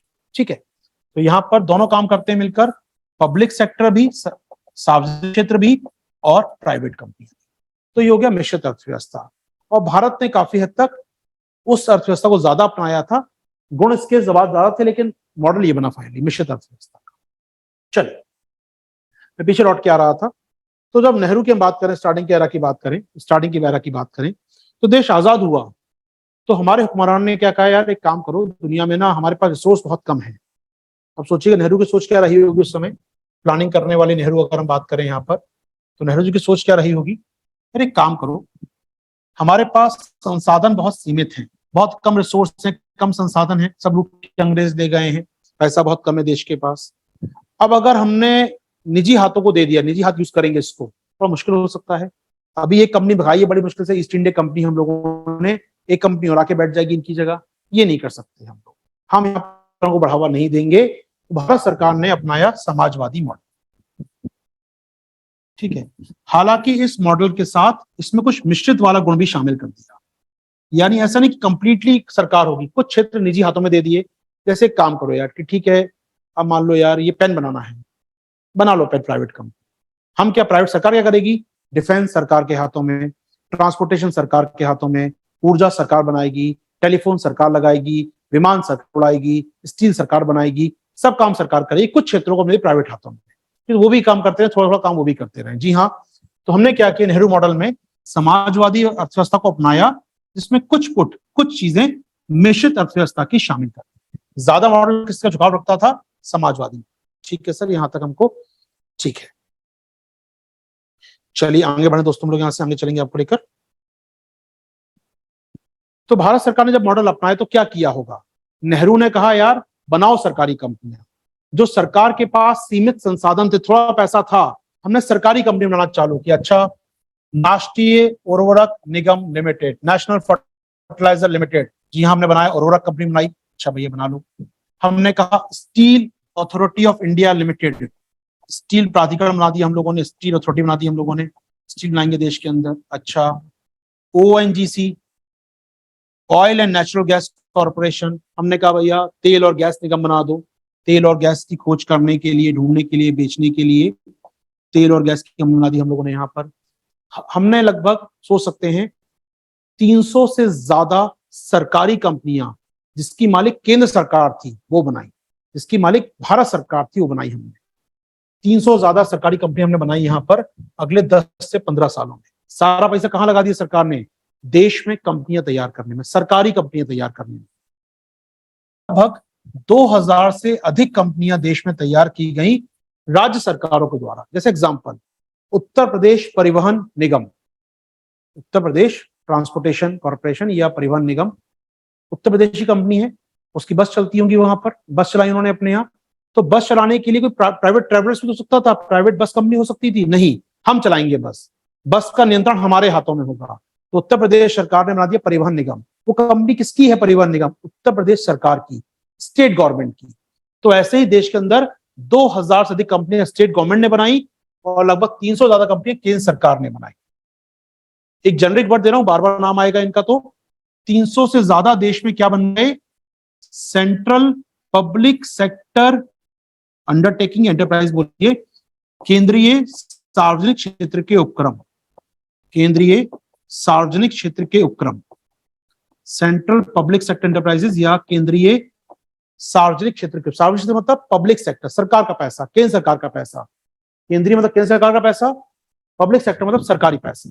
तो केंद्र सरकार के पैसे से बनाई गई कंपनियां 300 थी और लगभग 2000 से ज्यादा हमारे पास क्या थी, स्टेट पीएससी, बस राज्य कर दीजिए, राज्य सार्वजनिक क्षेत्र उपक्रम बनाए हमने 2000 से ज्यादा देश के अंदर। फाइन सर, यहां पर हमने काम कर लिया। तो नेहरू का मॉडल था काफी हद तक कि देश को विकास करना है, उत्पादन करना है, तो निवेश कौन करेगी? सरकार करेगी, उत्पादन पर सरकार कंट्रोल करेगी। ये मॉडल हमने तैयार किया दोस्तों। तो 1947 से लेकर अगले 30-40 सालों तक की कहानी यही थी भारत की कि देश में सरकारी कंपनियां बनाई गई बहुत सारी, सरकार ने विकास को बढ़ावा देने का प्रयास किया, लेकिन कुछ लिमिटेशंस रही। और क्या किया हम दौरान? हमने एक तरफ तो सरकारी कंपनियां बनाई, समाजवादी मॉडल अपनाया हमने यहाँ पर, एक तरफ तो इसको बढ़ावा दिया। और क्या किया हमने कहा देखो यार, बाहर से ना आपको ज्यादा व्यापार नहीं करना, घाटा होता है, व्यापार करना ही नहीं है, हमको मंगाना ही नहीं है सामान, ना सामान बेचेंगे ना मंगाएंगे बाहर से, ना आयात करना है ना निर्यात करना है। हाँ, थोड़ा बहुत तेल गैस चाहिए वो तो मंगानी पड़ेगा, देश चलाना है तो। जो बिल्कुल बुनियादी चीजें हैं, जो बिल्कुल के काम चल ही नहीं सकता देश का, वही मंगाया जाएगा, बाकी चीजों को नहीं मंगाएंगे। जी हाँ, एक पॉलिसी लेकर आए, आयात जो होता है ना, आयात ये नहीं करना हमको, आयात का प्रतिस्थापन करना है। तो भारत सरकार नीति लेकर आती है 47 के बाद, इसका नाम होता है आयात प्रतिस्थापन नीति, इंपोर्ट सब्स्टिट्यूशन पॉलिसी।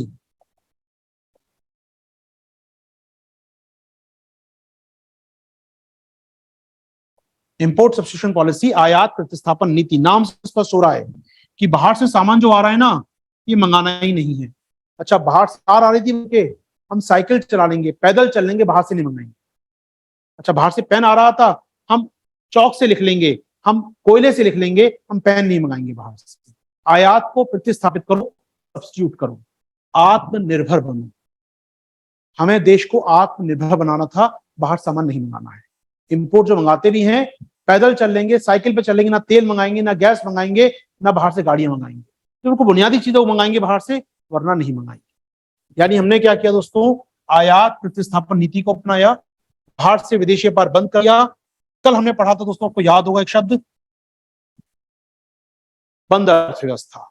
भारत ने क्लोज इकोनॉमी का मॉडल अपनाया, बंद अर्थव्यवस्था का मॉडल अपनाया।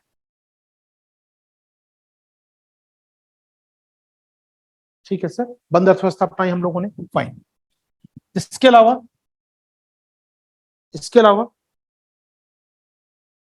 तीसरा काम हमने क्या किया मालूम है आपको? हमने कहा आयात नहीं करना।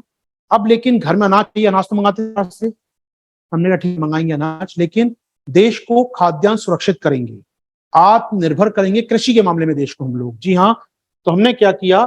कृषि आत्मनिर्भरता की ओर काम किया। और कुछ ही सालों में शास्त्री जी पीएम बने, तो जय जवान जय किसान का जो नारा था, वो अपने आप में बहुत कुछ संकेत दे रहा था। जय जवान जय किसान, किसान को लेकर बहुत हम लोग कहते, दो फंड दो, मदद करो, किसान देश को आत्मनिर्भर बना के देगा। हमने नारा दिया जय जवान जय किसान का, यानी कुल मिलाकर खेती पर ध्यान दिया। हमने हरित क्रांति की, हमने एम एस स्वामीनाथन की साहब की अध्यक्षता में हमने अच्छे बीज इंट्रोड्यूस किए भारत के अंदर, अच्छे रासायनिक उर्वरक हमने यूज किए, देश पे पैदावार बढ़ने लगी। आजादी के समय इस देश में 15 मिलियन टन गेहूं होता था, 15 मिलियन टन गेहूं, आज 120 मिलियन टन गेहूं होता है। रिकॉर्ड उत्पादन है। आप समझ सकते हैं देश की आवश्यकता कई गुना कहना चाहिए मुझे, उत्पादन बढ़ गया है। जी हाँ, तो कृषि आत्मनिर्भर हुए हम लोग। इसको हमने नाम दिया हरित क्रांति का।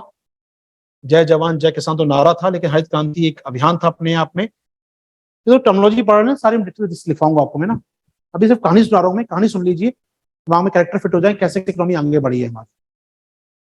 ठीक है, चलिए अब थोड़ा सा पॉलिटिकल हो जाता हूँ आपके साथ। हम 70 के दशक पर आ गए हैं, तो पॉलिटिकल हो जाऊं तो जान पाएंगे कि 70 के दशक के बाद बहुत कुछ बदला है इस देश में। आजादी के बाद 17 सालों तक तो पीएम नेहरू रहे, उसका शास्त्री जी का काल आया छोटा से 1.5 साल का। इंदिरा गांधी 3-4 साल शांत रही, लगभग उनका कार्यकाल था, वो कंट्रोल में चलती थी सिंडिकेट के। तो पॉलिटिकल नैरेटिव है, वो सुन लीजिए, काम आएगा, इससे लिंक कर पाएंगे आप। अगर पॉलिटिकल कहानियों में रुचि रखते हैं तो आपको लिंक करने में आसानी हो। इकोनॉमी को मैंने कहा ना, हर चीज जुड़ती हर चीज से है। जब देखिए नेहरू बने जब पीएम, तो नेहरू के पास गरीब देश था, बहुत समस्याएं थी, समाधान कुछ नहीं था। हमने अपना लिया सोशलिस्ट मॉडल, अपना लिया उनका समाजवादी मॉडल, अपना लिया, अपना विकास करना शुरू किया, कोई बात नहीं, तो देश में समाजवादी मॉडल आ गया। ठीक है, ठीक है। नेहरू की मौत के बाद, नेहरू की मौत होती है 1964 में, शास्त्री जी पीएम बनते हैं, 2 साल पीएम रहते हैं शास्त्री जी। उनका देहांत होता है 1966 11 जनवरी को, जब पाकिस्तान से वॉर के बाद एक कहना चाहिए ताशकंद गए हुए थे सीज फायर एग्रीमेंट पे साइन करने के लिए, उस दौरान उनकी मौत हो जाती है। इंदिरा गांधी को पीएम बनाया जाता है। इंदिरा गांधी को पीएम बनाने में इंदिरा गांधी क्या योग्य थी नहीं थी वो अलग बात है, लेकिन इंदिरा गांधी को पीएम बनाने में कुछ किंग मेकर्स का नाम आता है। इसको अपनी भाषा में सिंडिकेट बोलते हैं, कांग्रेस का सिंडिकेट। तो कांग्रेस के अंदर उस समय सिंडिकेट ग्रुप चला करता था।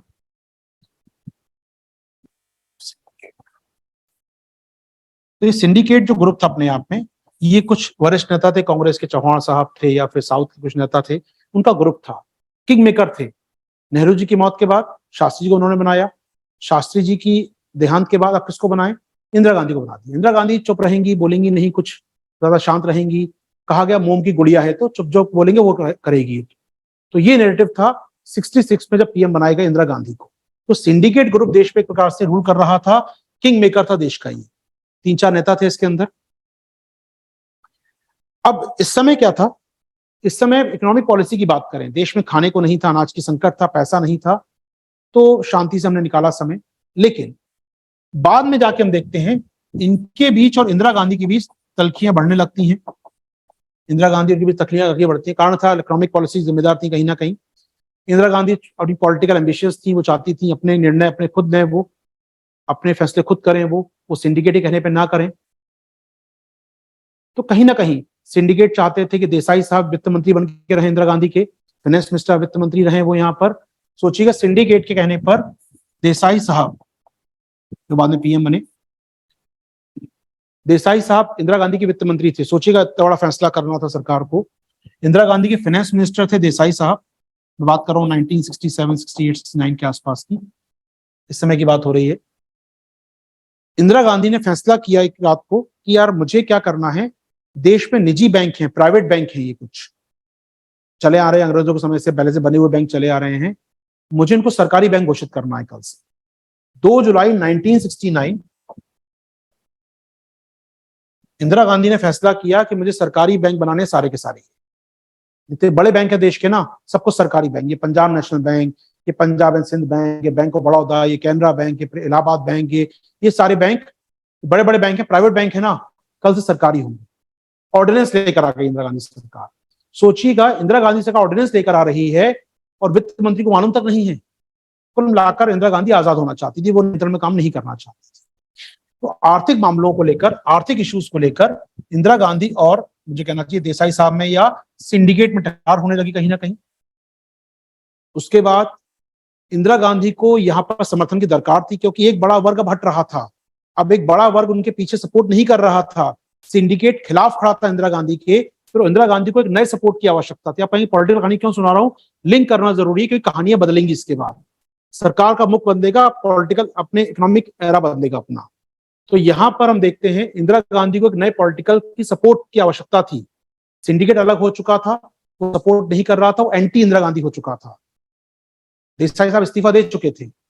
अब इंदिरा गांधी को नए सपोर्ट की आवश्यकता थी कांग्रेस के अंदर। इंदिरा गांधी को नया सपोर्ट मिला, इसको हम कहते हैं कांग्रेस के अंदर कैसे बोलते हैं हम यहाँ पर, ये नई ब्रीड थी नेताओं की। ये नए युवा नेता थे जो बहुत ही ज्यादा अपने आप में सोशलिस्ट थे, बहुत ज्यादा राष्ट्रवादी कहूँ, सोशलिस्ट कहूंगा। ये कहते थे प्राइवेट हाथों में को छोड़िए, सब कुछ सरकार के हाथों में। तो और ये कट्टरवादी समाजवादी थे। और कट्टर तरीके से कहा जाए ये, तो ये नए जो लीडर आए थे, ये नए तो आया था, ये तो कहता था हर चीज राष्ट्रीय बनाओ, हर चीज सरकारी बनाओ। सरकारी बैंक, LIC सरकारी, ONGC सरकारी, सेल सरकारी, बीमा कंपनी सरकारी, सब चीजों को सरकारी बना दो, सब सरकार के हाथों में आ जाए। चंद्रशेखर बात करें हम जो बाद में पीएम बने देश के, उनकी बात करें, नई जमात थी नेताओं की, ये जो थोड़े से एग्रेसिव थे, जो चाहते थे सब चीजों प्राइवेट हाथों में, चीज छोड़िए मत। प्राइवेट हाथ खून चूसते हैं, गरीबों को, किसानों को लोन नहीं देते हैं बैंक, बीमा कंपनियां लोगों का खून चूस रही हैं, हटाओ इनको, सरकारी बनाओ इनको। अगले कुछ साल 1969 से लेकर ये जो समय था, ये जो समय था ना अगले 3 सालों का, इंदिरा गांधी ने सो कॉल्ड इनके साथ जुड़कर, इन नई ब्रीड के नेताओं के साथ जुड़कर देश में बहुत बड़े स्तर पर राष्ट्रीयकरण की। इकोनॉमिक पॉलिसी में बहुत बड़ा बदलाव आया इसके बाद। इसके पहले आजादी से लेकर यहां तक आप जाएंगे ना, तो पॉलिसी लगभग सिमिलर चल रही थी। इसके बाद सरकार बहुत एग्रेसिव हो गई, बैंकों का राष्ट्रीयकरण कर दो, सरकारी बैंक हो गए कल से। बीमा कंपनी LIC प्राइवेट कंपनी थी, कल सरकारी कंपनी है। पूरा बीमा क्षेत्र पूरा सरकारी बना दिया सरकार ने। Steel authority India limited private company थी, सरकारी कंपनी हुई कल से, 3-4 सरकारी मिलाकर सेल को बना दिया आपने। आप क्या कर रहे थे? आप देश में बहुत बड़े स्तर पर क्या कर रहे थे? राष्ट्रीयकरण को बढ़ा, राष्ट्रीयकरण बोलते हैं शब्द को लोग, जिससे आप प्राइवेट कंपनी को सरकारी बनाने का प्रयास करते हैं। मतलब प्राइवेट कंपनी का मालिक था ये, यहाँ सरकार बैठी है, सरकार ने कहा ये लो पैसा, निकलो यहां से बाहर, तुम्हारा अधिकार नहीं, कल से फैक्ट्री मेरी है, कल से फैक्ट्री सरकार की है। इस प्रोसेस को कहते हैं हम लोग नेशनलाइजेशन या राष्ट्रीयकरण।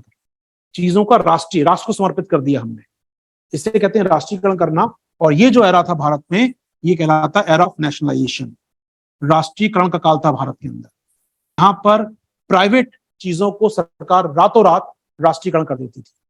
पुरानी वाली एनसीईआरटी में एक फोटो बना था, बड़ा इंटरेस्टिंग फोटो था, कार्टून था मैं कहूंगा, अब तो नहीं बनाया, हटा दिया उन्होंने वहां से। पुरानी वाली एनसीईआरटी फोटो दिया था इंदिरा गांधी का, कि वो बैंक में एंटर कर रही हैं, बैंक की बिल्डिंग दिखाई है, और बैंक में एंटर कर रही हैं, तो बैंक मैनेजर चिल्ला रहा है, बात कर रहा है कि कह रहा है बैंक राष्ट्रीयकृत बैंक हो गया।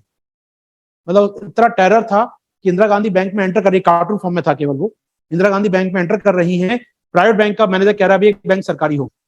ये टेरराइज कर रखा था, शॉर्ट ऑफ समझने की बात है केवल, ये अपने आप में माहौल था। सरकार रातों रात किस सेक्टर को नेशनलाइज कर दे कोई नहीं जानता था।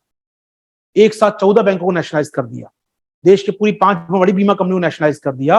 ये दौर राष्ट्रीयकरण का दौर। जी हाँ, चलिए, आवश्यकताएं भी थी देश की, इंदिरा गांधी को सपोर्ट भी चाहिए था, क्योंकि इस सपोर्ट से जनता खुश होती थी।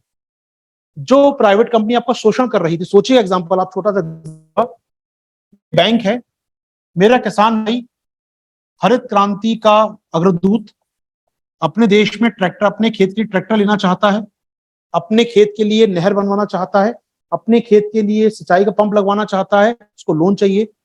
वो मालूम है ये काम करूंगा तो अच्छी फसल होगी, लोन मांगने जाता है बैंक के पास, वो बैंक के पास लोन मांगने गया, बैंक का लोन ही नहीं है हमारे, जाओ यहां से हमारे पास, बैंक का लोन ही नहीं है हमारे पास। क्योंकि वो लोन किसको दे रहा है? ये प्राइवेट बैंक किसको लोन दे रहा था? इंडस्ट्री को, ये लोन दे रहा था उद्योगों को, ये लोन दे रहा था शहरी लोगों को, ये गांव के लोगों को लोन नहीं दे रहा था ना। ऐसा हटाओ कल से सरकारी बैंक। इसका मतलब क्या था? किसान खुश हो गया, मुझे लोन मिलेगा, और किसान खुश मतलब सरकार का वोट बैंक पक्का। तो पॉलिटिकली एंगल से देखा जाए तो सरकार को पॉलिटिकल दे सकते हैं, इकोनॉमी वाइज देखा जाए तो बड़ा बदलाव था। सरकार ने रातों रात बहुत चीजों को नेशनलाइज कर दिया था। इवन जो बैंक सरकारी बैंक बन गए थे, जो सरकारी बैंक बन गए थे, आपके पब्लिक बैंक बन गए थे, उनको आदेश दिया गया कि अगर आप 100 रुपए उधार देते हो ना, तो इसमें से 40 रुपए आपको उधार देने पड़ेंगे प्राथमिकता वाले क्षेत्रों को, प्रायोरिटी सेक्टर को, किसान भाई को, कमजोर तबकों को, छोटे उद्योगों को आपको उधार देना पड़ेगा। यानी कि सरकार ने क्लियर कर दिया कि किसान भाई को लोन मिलेगा ही मिलेगा हमारे। तो आपको एक कमजोर तबके को, देश के कमजोर तबके को, या देश के किसान को, या देश के छोटे उद्योगों को आपको लोन देना पड़ेगा। इसे कहा गया प्राथमिकता वाले ऋण। पीटी 2021 में क्वेश्चन आया था इस पर, सरकार ने कहा पैसा देना पड़ेगा। सरकारी बन गए बैंक, बन तो गए, लेकिन किसान को लोन बांटे। इससे क्या हुआ? किसान खुश, कमजोर तबका खुश, छोटे उद्योगपति खुश, अब पैसा मिल रहा था। और ये लोग खुश होते हैं तो वोट बैंक सरकार का पक्का होता है। ठीक है दोस्तों, तो इंदिरा गांधी ने पॉलिटिकली कदम उठाया। वो जानती थी कि सिंडिकेट पीछे पड़ा है। सिंडिकेट कहता था इंदिरा गांधी को हटाओ। इंदिरा गांधी नारा देती थी, मैं कहती हूँ गरीबी हटाओ, वो कहते हैं इंदिरा हटाओ, मैं कहती हूँ गरीबी हटाओ। तो मतलब आप समझ सकते हैं जनता को क्या अपील कर रही थी इंदिरा गांधी यहाँ पर। वो अपनी इकोनॉमिक पॉलिसीज को टूल बनाकर काम कर रही थी वो सिंडिकेट के खिलाफ, और उसकी इकोनॉमिक पॉलिसी बहुत चर्चा में रहती है। इसलिए तो 70s के दशक की बात की जो इंदिरा गांधी की नीतियां थी, उस समय इकोनॉमिक पॉलिसीज जो थी, वो एक बहुत बड़ा टूल थी उस समय के, कहना चाहिए अपने आप में पॉलिटिकल टूल थी अपने आप में। गरीबी हटाने की बात करना, विकास की बात करना, किसान को ऋण देने की बात करना, नेशनलाइजेशन करना, तो ये व्यापक बदलाव आ रहा था भारत में। अब तक सरकार समाजवाद को रूप रखती थी, अपनी कंपनियां खोलना, विश्वास करते नहीं कंपनियां खोलेंगे जनता नौकरी प्राप्त करेगी। अब इंदिरा गांधी का नहीं, जो कंपनी प्राइवेट के पास है ना उसको भी सरकारी बनाओ। थोड़ा सा और एग्रेसिव हो गई थी वो यहाँ पर आते हैं। ठीक है, चलिए अब इस लिंक को देख लीजिएगा, यहाँ पर समझ सकते हैं आप लोग। तो ये जो कार्यकाल था इंदिरा गांधी का 5 साल का, इसमें क्लियर हो गया था कि 2-3 साल तो शांत रही वो, लेकिन उसके बाद जो उन्होंने किया वो इकोनॉमिक पॉलिसी ज्यादा थी, पॉलिटिकल पॉलिसीज कम थी। ओके, क्या सभी लोग समझ पा रहे हैं मेरी बातों को? यहाँ पर एक बार चैट बॉक्स में यस या ओके लिख दीजिए, जिससे मैं लिंक कर पाऊँ कि आप लोग रहे हैं मुझसे और समझ आ रही है बातें।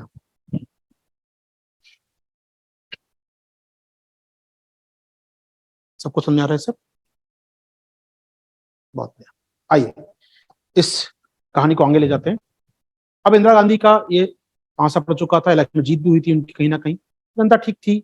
हालांकि वॉर आ गया, 1971 का वॉर हो गया, तो थोड़ा सा कमी हो गई देश के अंदर, ठीक है। इकोनॉमिक पॉलिसी को लेकर चैलेंजेस थे उनके कई प्रकार के, लेकिन फिर भी पैसा था देश में, कर रहे थे वो काम। लेकिन उस दौरान उनकी सरकार में आरोप लगे करप्शन के कई प्रकार के। उस समय देश में प्रोटेस्ट चालू हुआ, जेपी साहब का, जय नारायण प्रकाश का एक आंदोलन चालू हुआ। इंदिरा गांधी के खिलाफ करप्शन के चार्जेस थे, बहुत ज्यादा आरोप थे सरकार पर करप्शन के। तो पॉलिटिकल प्रोटेस्ट हुआ और फाइनली आपातकाल लगा। वो कहानी पॉलिटिकल हो जाएगी, समझ जाइए। कुल मिलाकर अब मैं कहूं सीधे आपको लेकर आपातकाल के बाद की सरकारों पर। 1977 में देसाई साहब को पीएम बनने का मौका मिला। इंदिरा गांधी सत्ता से बाहर जा चुकी थी। पहली बार नॉन कांग्रेसी सरकार सत्ता में आई थी, पहली बार गैर कांग्रेस सरकार सत्ता में आई थी।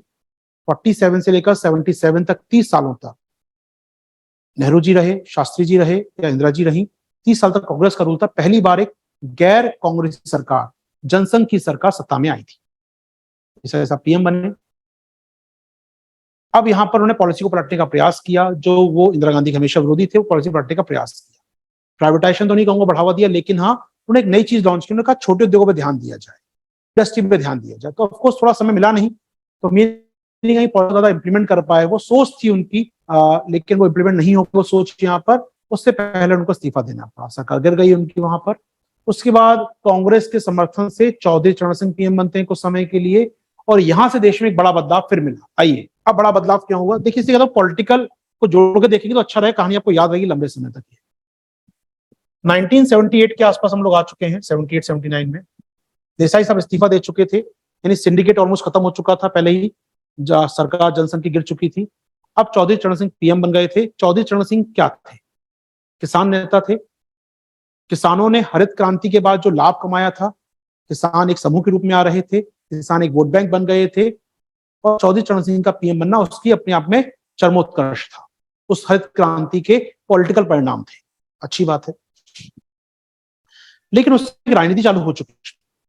अब समझिएगा, किसान भाई बैठे हैं, किसान एक वोट बैंक भी, याद रखिएगा, किसान एक मतदाता भी है, ये भूलना नहीं है हमको यहाँ पर।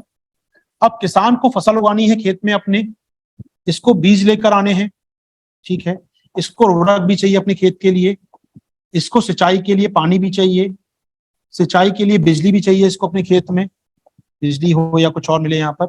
इसको कीटनाशी भी चाहिए अपने खेत के लिए, इसको चाहिए कि अपनी फसल को बेचे तो उसका उचित मूल्य मिले, समर्थन मूल्य बोलते हैं या प्राइस बोलते हैं। ये चाहता है फसल का मूल्य भी इसको मिले। ये चाहता है कि अल्टीमेटली इसको सस्ते ऋण मिले, सस्ते लोन मिल जाएं इसको, यहाँ पर बैंक से सस्ते लोन मिल जाएं, ये चाहता है किसान भाई हमारे। तो किसान अपने खेत में फायदा देख रहा है, तो चाहता है चीज सस्ती मिले उसको, ठीक है। वहीं आम जनता है हमारी, आम जनता है जो इंदिरा गांधी के कार्यकाल में या उसके बाद जो महंगाई बढ़ रही थी उससे परेशान थी। 70s का दशक, अगर आपको फिल्में देखने का शौक हो तो रोटी कपड़ा मकान जैसी फिल्में आती थी। बेसिक एमिनिटीज नहीं थी लोगों के पास, बुनियादी आवश्यकताएं पूरी नहीं कर पा रहे थे लोग। बड़े स्केल पे बेरोजगारी फैली हुई थी देश के अंदर, बेरोजगारी थी, खाना महंगा था, रोटी कपड़ा मकान जैसी बेसिक एमिनिटी लोग पूरी नहीं कर पा रहे थे अपनी। युवा जेपी आंदोलन सफल क्यों हुआ? आज हम बोलते हैं कुछ समय अन्ना का आंदोलन सफल देखा भारत में हम लोगों ने, जेपी का आंदोलन देखा हम लोगों ने। जेपी आंदोलन क्या था? जेपी ने कहा कि यार, ये जयप्रकाश नारायण जी ने कहा कि यार ये जो सरकार है करप्ट है, ये युवाओं को नौकरी नहीं दे पा रही, महंगाई बढ़ा रही है। तो युवा जुड़ गए, हजारों लाखों युवा जुड़ गए उसके साथ, उस आंदोलन के साथ। तो बेसिकली बेरोजगारी बहुत ज्यादा थी, युवा नौकरी चाहिए, नहीं है, आंदोलन किया उन्होंने जेपी के नेतृत्व में। जी हाँ, तो महंगाई बहुत ज्यादा थी, बेरोजगारी बहुत थी 70 से 80s के बीच में देश के अंदर। तो आपने जो अच्छे सपने देखे थे ना आजादी के बाद कि देश आजाद होगा, तरक्की होगी और हम भी महान बनेंगे, 30 साल तक आते आते सपने धूमिल पड़ रहे थे। लोगों की आशा निराशा में कन्वर्ट हो रही थी। यार हम कब आएगा, कब अच्छा होगा हमारे साथ, कब आजादी का मतलब समझ में आएगा, कब देश तरक्की करेगा। शायद दिल्ली मुंबई में तरक्की हो भी गई हो, अधिकतर देश में तरक्की नहीं पहुंची थी। और इस कारण जो एक कहना चाहिए सरकार विश्वास होता वो कम होता चला गया। सरकारें करप्ट होती जा रही थी, करप्शन बढ़ता जा रहा था, लोगों की नैतिकता खत्म होना चालू हो चुकी थी। तो जनता गुस्से में थी।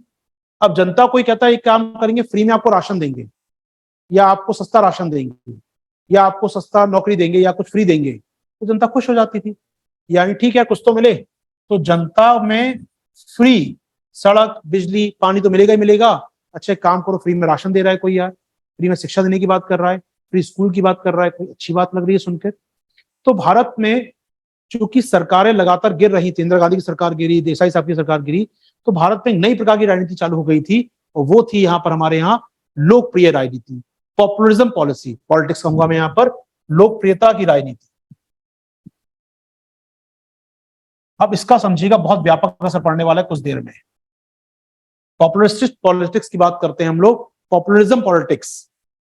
आप अपने आप को लोकप्रिय करने के लिए फ्री की घोषणाएं करते हैं, ये फ्री देंगे, वो फ्री देंगे। किसान कहता है, यहां पर कहते हैं कि काम करो, तुम मुझे अगर चुनाव में वोट दोगे तो फ्री बिजली दूंगा तुमको मैं, तुम मुझे चुनाव में वोट दोगे तो मैं तुमको अच्छा मूल्य दिलवाऊंगा, एमएसपी बढ़ा दूंगा तुम्हारे गन्ने का या तुम्हारे गेहूं चावल का। अच्छा, तुम मुझे वोट दोगे तो मैं सस्ते लोन माफ करवा दूंगा तुम्हारे लिए। किसान सुन के बड़ा खुश, यार अच्छी बात है। तो उसको मतलब नहीं पैसा कहां से आएगा, उसको ये मालूम है कि अगर चुनाव जीत गए तो मुझे सब मुझको मिले। तो देश में हमारे यहाँ सब्सिडी वाली पॉलिटिक्स स्टार्ट होती है, इसे कहते हैं सब्सिडी देना, सहायकी देना, छूट देना। तो भारत में चौधरी चरण सिंह का पीएम बनना, पॉलिटिकली मैं बात कर रहा हूँ, 2 मिनट और दीजिएगा, पॉलिटिकली बात नहीं करेंगे हम लोग आमतौर पे, लेकिन चूंकि कहानी का जुड़ाव पॉलिटिक्स से है, समझना बहुत जरूरी है अपने आप में, क्योंकि आज आप देखते हैं तो समझ आ जाती चीजें, उस समय क्या हो रहा होगा इतना आसान नहीं होगा। कई बार से पॉलिटिक्स जोड़ रहा हूँ केवल मैं आपको। तो 70 से 80 के बीच में खासकर सरकारें लगातार गिरती जा रही थी, करप्ट हो गई थी, नैतिकता खोती जा रही थी सरकारों की। ऐसे में कुछ लोगों ने कहा यार ये फ्री देंगे, वो किसान को सहायता करेंगे, लोग खुश। यार चौधरी चरण सिंह की पॉलिटिकल पार्टी को 30 सीटें मिल गई, सोचिएगा, पीएम बन गए। वो कहां मिली वो सीटें? आपने कुछ ऐसी घोषणाएं की जो जनता को पसंद आ रही थी, फ्री कुछ देंगे, फ्री कुछ देंगे। यहां जब फ्री बीज की अपने बात करना शुरू की, लोकप्रियता की राजनीति चालू हो गई देश की। और इस राजनीति को इंदिरा गांधी, चौधरी चरण सिंह, देसाई साहब, इंदिरा गांधी का सेकंड कार्यकाल, राजीव गांधी, सबने किया। सबने देश में अगले 15 सालों में खूब राजनीति की, लोकप्रियता की राजनीति की। ये तो हुआ इसका पॉलिटिकल एस्पेक्ट, वोट मिला, जीत गए। लेकिन इसका नेगेटिव एस्पेक्ट क्या हो रहा था? ये जो समय था देश का हमारा, ये जो समय था देश का अगले 10 सालों का, आप फ्री में चीज दिए जा रहे हैं, आप खर्चा बढ़ाए जा रहे हैं। इनका बढ़ रही है क्या? देश की आय बढ़ रही है क्या? आपने प्राइवेट निवेश रुकवा दिया जब आपने नेशनलाइजेशन किया, राष्ट्रीयकरण किया, आपने प्राइवेट इन्वेस्टमेंट रुक गया देश के अंदर, कोई पैसा लगाएगा निजी कंपनी। सबको मालूम है कब सरकार प्राइवेट सरकारी बना दे, मालूम नहीं है यार। तो इस समय निजी निवेश रुक चुका था देश के अंदर, निजी निवेश हो नहीं रहा था। डर था लोगों को, यार हम बनाएंगे प्राइवेट कंपनी तो सरकार राष्ट्रीय बना देगी इसको, तो ये नहीं हो रहा था। और ये रोजगार पैदा करता, तो रोजगार भी नहीं हो सकते देश के अंदर। अब रोजगार भी नहीं हो रहे थे देश के अंदर हमारे यहाँ, रोजगार पैदा करते ही लोग। सरकारें अब व्यस्त हो गई थी फ्री में चीज देने के लिए। तो सरकार के पास जो पैसा होता था, जिससे सरकार कंपनियां बनाती थी, पीएसयू बनाती थी, पब्लिक सेक्टर एंटरप्राइज बनाती थी, ओएनजीसी बनती थी, ओवीएल बनती थी, बीपीसीएल बनती थी, क्या वो बनेंगी अब? नेहरू ने हमारी 300 बना दी, उसके बाद नहीं बनना चालू हुई हमारे यहाँ। कोई आईआईटी बनना चालू नहीं हुआ उसके बाद हमारे यहाँ पर, कोई एम्स नहीं बना उसके बाद नेहरू के बाद हमारे यहाँ पर 50 सालों तक अगले। यानी कहीं ना कहीं सरकारी निजी निवेश नहीं हो रहा था, रोजगार नहीं आ रहे थे, सरकार सब्सिडी पे बहुत खर्च कर रही थी। इसके चलते क्या हो रहा था, सब्सिडी पे ज्यादा खर्च होगा तो सरकार नए उद्योग नहीं लगा पा रही थी, और जब उद्योग नहीं तो रोजगार सरकार भी दे पा रही थी। तो सरकार भी रोजगार नहीं दे रही है और प्राइवेट भी रोजगार नहीं दे रहा, तो अल्टीमेटली बेरोजगारी बहुत ज्यादा होगी। 80 से 90 का दशक बेरोजगारी का दशक था, युवा बेरोजगार था, ठीक है। वही सरकारें, तो यहां पर हमारी क्या स्थिति थी दोस्तों? बेरोजगारी बहुत ज्यादा रही होगी देश में इस समय, ना तो प्राइवेट कंपनी एम्प्लॉयमेंट दे रही है, ना सरकारी कंपनी एम्प्लॉयमेंट दे रही है। इस समय सरकारों का घाटा बहुत ज्यादा था, ये फ्री वो फ्री, किसान को बिजली फ्री, लोन माफ, ऐसा कर रहे हैं आप। इससे क्या हो रहा था, खर्चा तो बढ़ गया, इनकम हो नहीं रही आपकी, इनकम हो नहीं रही क्योंकि लोगों के पास रोजगार नहीं है, कंपनियां नहीं चली, टैक्स नहीं आएगा सरकार के पास, तो सरकार की इनकम नहीं हो रही। तो एक तरफ सरकार की आय कम हो गई है, इनकम कम हो गई है, और दूसरी तरफ सरकार का खर्चा ज्यादा हो रहा है। अगर खर्चा ज्यादा हो, आमदनी अठन्नी है और खर्चा रुपया है, तो घाटा तो होगा ही होगा। चादर के बाहर पांव चले गए थे तो निश्चित तौर पर चादर कमजोर पड़ रही थी, देश का घाटा पड़ रहा था। इस समय और क्या हो रहा था,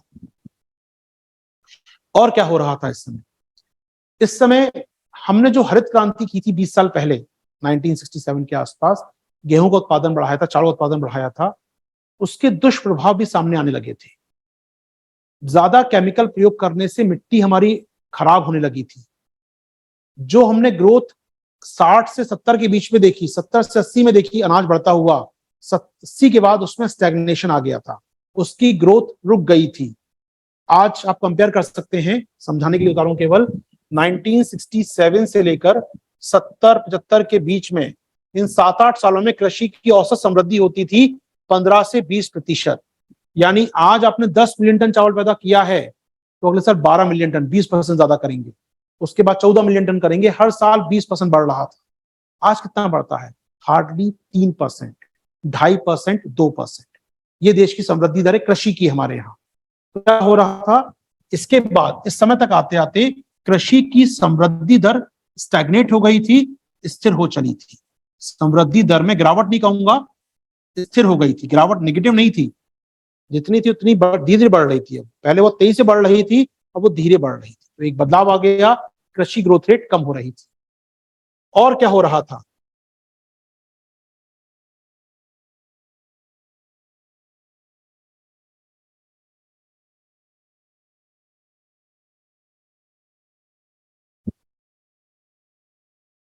और क्या हो रहा था, 80 से 90 के बीच में काम और दोस्तों हमारे हो रहा था। चूंकि घाटा बहुत था, अब घाटे की भरपाई के लिए उधार लेना पड़ेगा आपको।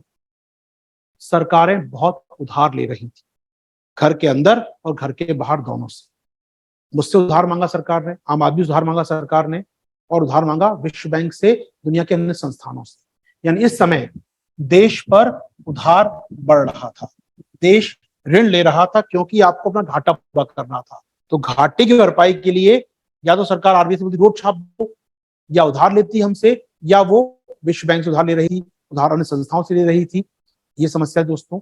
यानी 80 से 90 का दशक जो था अपने आप में बहुत बदलाव का दशक था दोस्तों। यहां पर सरकार घाटे में जाना चालू हो चुकी थी। 1984 में इंदिरा गांधी की मौत के बाद राजीव गांधी की सरकार आती है। उस समय देश के, मैं कहूंगा, आरबीआई गवर्नर थे मनमोहन सिंह, जो बाद में पीएम बने देश के। मनमोहन सिंह ने अपने मेमोयर में लिखते हैं, किताब में लिखते हैं वो, कि उन्होंने राजीव गांधी को कई बार समझाया, कई बार निजी मुलाकात की, कई बार समझाया राजीव गांधी को कि आपकी सरकार खर्च बहुत कर रही है, कमाई देश की नहीं है। राजीव गांधी युवा नेतृत्व था उस समय, युवा थे, पॉलिटिक्स का बहुत अनुभव नहीं था उनको, विरासत में पॉलिटिक्स मिल गई थी उनको वहां पर। तो ऐसे में सत्ता में तो आ गए थे वो, लेकिन पॉलिटिक्स की बहुत समझ नहीं थी उनको यहाँ पर। और ऐसे में उनके एडवाइजर को सुनना चाहिए था। वो कंप्यूटर लाना चाहते, देश के अंदर लेकर आए, वो देश में रिफॉर्म करना चाहते थे, रिफॉर्म किया, अच्छे सुधार कर रहे थे, लेकिन इससे खर्चा बहुत हो रहा था। उनको देश में आतंकवाद से लड़ना पड़ा, उनको देश में सिख अलगाववाद से लड़ना पड़ा, उनको देश में हमारे नॉर्थ ईस्ट के अलगाववाद से लड़ना पड़ा, उनको देश में तमिलनाडु के श्रीलंका में जाके सेनाएं भेजनी पड़ी।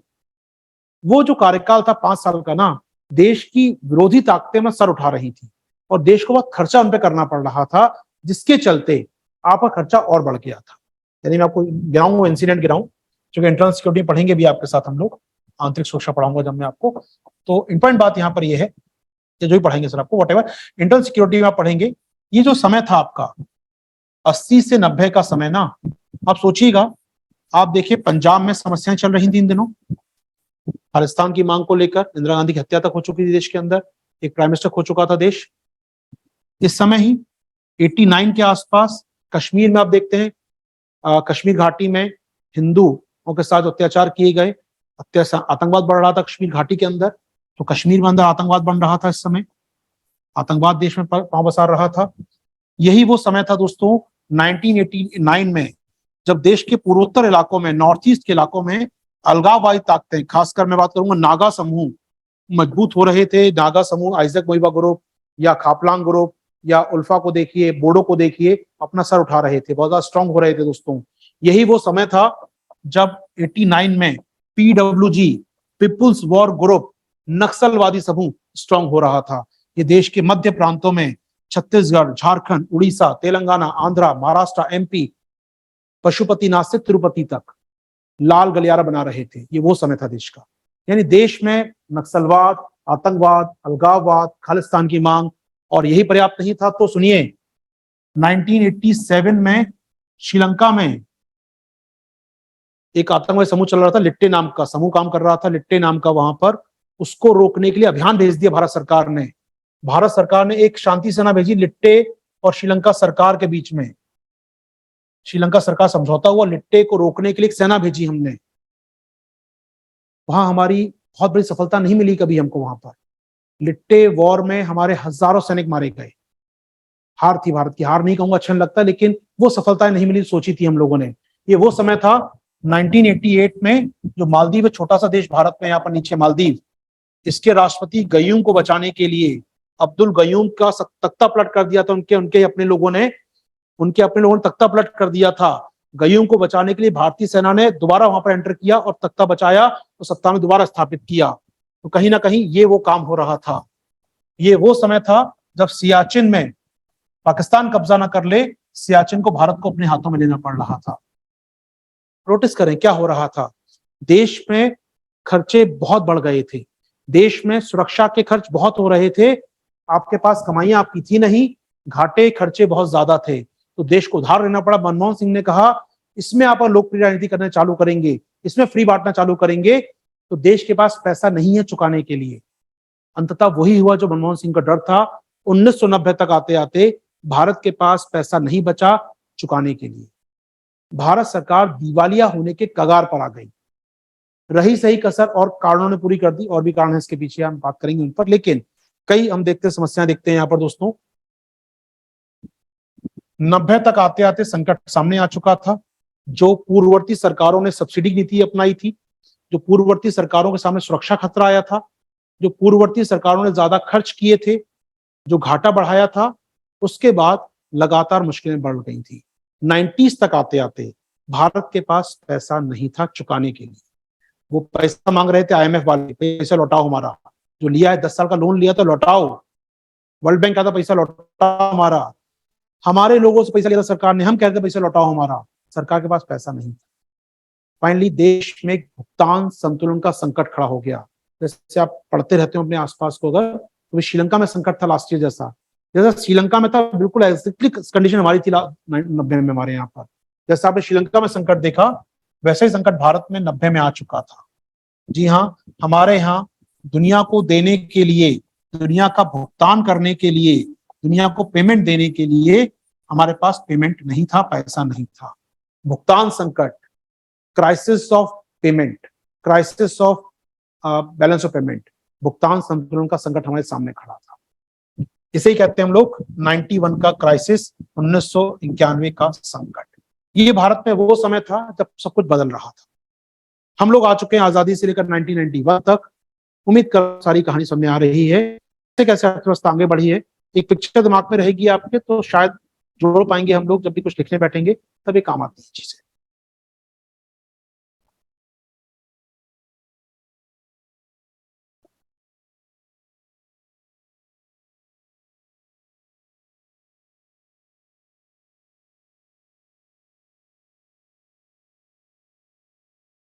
ओके, ये कहानी है केवल, अभी कहानी सुना रहा हूँ केवल मैं आपको, अभी पढ़ा नहीं रहा हूँ, सिर्फ कहानी से लिंक कर पाएंगे सब चीजों को आप लोग बाद में। हम आ चुके हैं आपके साथ समवेयर 1991 में। 91 का संकट इतना ज्यादा संकट क्यों माना जाता है? आखिर हालात हमारे इतने ऐसे क्यों हो गए श्रीलंका जैसे? तो कुछ कारण आपको सामने आ गए होंगे, कुछ और कारण बताता हूँ मैं आपको 91 की क्राइसिस की। तो 91 की क्राइसिस कुछ और कारण भी थे दोस्तों। क्या कारण थे? एक तो आपने देखा घरेलू कारणों में हम उठा रहे हैं, चर्चा कर रहे हैं।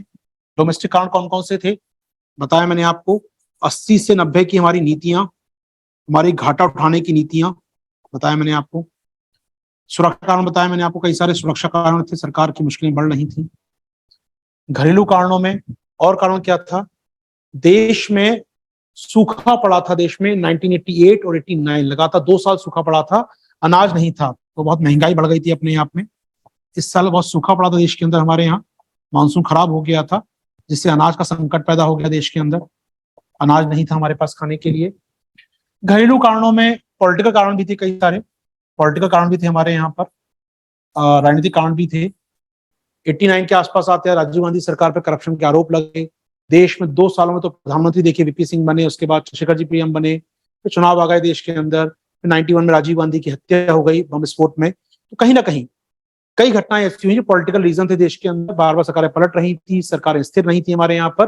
वो एक बड़ा कारण था देश में अस्थिरता, पॉलिटिकल अस्थिरता थी देश के अंदर। उसी कारण में चर्चा नहीं करनी क्या कारण थे, लेकिन पॉलिटिकल अस्थिरता थी देश के अंदर। और क्या कारण था दोस्तों, अब जोड़िएगा, मैंने आपसे थोड़ी देर पहले कहा कि देश में बेरोजगारी बहुत थी 80 से 90 के बीच में। युवा देश है, यूथ आबादी है, लेकिन रोजगार नहीं है।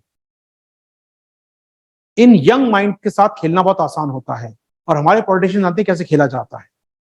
हमारे पॉलिटिशियन ने एक नया दांव खेल दिया, जिसको हमने नाम दिया आरक्षण का। आरक्षण सामाजिक न्याय के लिए दिया जाए, बहुत अच्छी बात मानी जाती है, सभी वर्गों को बराबर आने का मौका होना चाहिए, लेकिन राजनीतिकरण नहीं होना चाहिए था उसका। पॉलिटिकल एक्सरसाइज हुई हमारे यहाँ पर वो, और देश में हिंसा का दौर देखा गया। 89-90s में जब मंडल कमीशन की रिपोर्ट लागू की गई, मंडल कमीशन पढ़ाएंगे पॉलिटी वाले सर आपको ढंग से, मेरा काम पे उल्लेख भर करना है। तो देश में जब पॉलिटिकल रिजर्वेशन देने की बात कही गई, देश में जब एजुकेशन रिजर्वेशन देने की बात कही गई, नौकरी में आरक्षण देने की बात कही गई, नौकरियां वैसे ही नहीं थी, नौकरियां यूथ के पास वैसे ही नहीं थी। अब किसी ने कहा कि आरक्षण देंगे ओबीसी समुदाय को 27% का हमारे, तो लोग नाराज हो गए। अच्छा, नौकरी तो वैसे ही नहीं है, नौकरी हमें, उनको लगा कि नौकरी छीन कौन रहा है, ये आरक्षण छीन रहा है। तो यहाँ पर एक समाज में बंटवारा चालू हो गया, और जब समाज में बंटवारा होता है तो हिंसा, अस्थिरता, अराजकता कहीं ना कहीं होती है, और इस समय इकोनॉमी काम नहीं कर पाती। जी हाँ, 89 से अगले 2-3 साल देश में आरक्षण, आरक्षण की मांग, आरक्षण को लेकर राजनीति, और उसके बाद हिंसा, सब देखा देश ने। पॉलिटिकल अनरेस्ट बना रहा देश के अंदर। जी हाँ, तो मंडल कमीशन की रिपोर्ट को स्वीकार करना,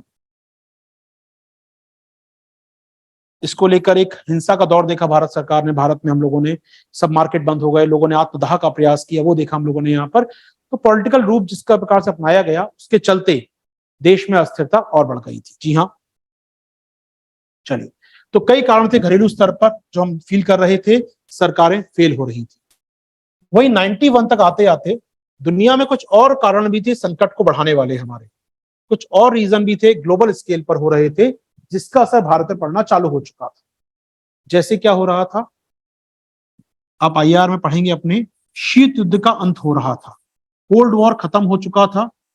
ये कोल्ड वॉर चल रहा था 1945 से लगभग। दुनिया में 2 ध्रुव बने हुए थे, अमेरिकन गुट और सोवियत संघ का गुट। सोवियत संघ का गुट खत्म हो चला था, वो देश खत्म हो रहा था, टुकड़ों में टूट रहा था, 15 टुकड़ों में टूट चुका था, यानी शीत युद्ध खत्म हो रहा था। अभी खत्म जब हो रहा था, तो ये जो देश था अकेला अमेरिका ना, ये दुनिया में एकाधिकार दिखाना चाहता था। इसने सद्दाम हुसैन पर इराक के राष्ट्रपति में हमला कर दिया, तेल महंगा हो गया।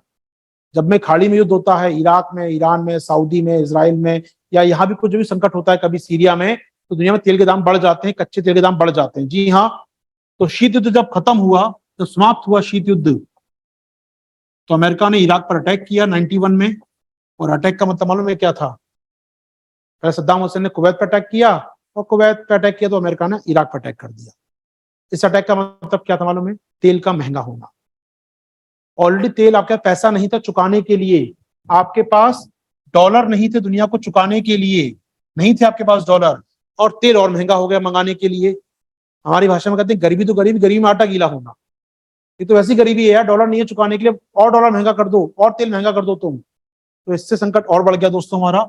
इराक वॉर के चलते भारत का संकट और बढ़ गया। अच्छा, इसके बाद और क्या हुआ? इतना पर्याप्त था। अब तक संकट कभी आता था ना, हमारे पास डॉलर कम होते थे या कुछ होता था, हम रूस से मांग लेते थे, सोवियत संघ से मांग लेते, दोस्त था हमारा, अच्छा दे दो यार पैसे, जरूरत है हमको। अब बेचारा किससे मांगते? खुद सोवियत संघ खत्म हो चुका था, खुद टूट चुका था 15 भागों में, ये तो किससे मांगते पैसा हम लोग? संकट हमारा कभी कभी आया इससे पहले, 65 में आया, 77 में आया संकट, जब भी आया सोवियत संघ ने सहायता कर दी, लो भारत पैसा लो, रहो आराम से। अब बेचारा खुद खत्म हो गया, कहां देगा सहायता हमारी? तो हमारा तो सबसे अच्छा दोस्त, सबसे अच्छा निर्यातक, सबसे अच्छा हथियार देने वाला भारत को, वो खत्म हो चुका, टूट चुका था 15 भागों में। तो यहां सहायता मिलना बंद हो गई है आपको, तो सहायता मिल नहीं रही, तेल महंगा हो गया है, डॉलर है नहीं। इन सबको मिलाकर देखा जाए तो भारत में मिलता है एक बैलेंस ऑफ पेमेंट क्राइसिस, भुगतान संतुलन का संकट।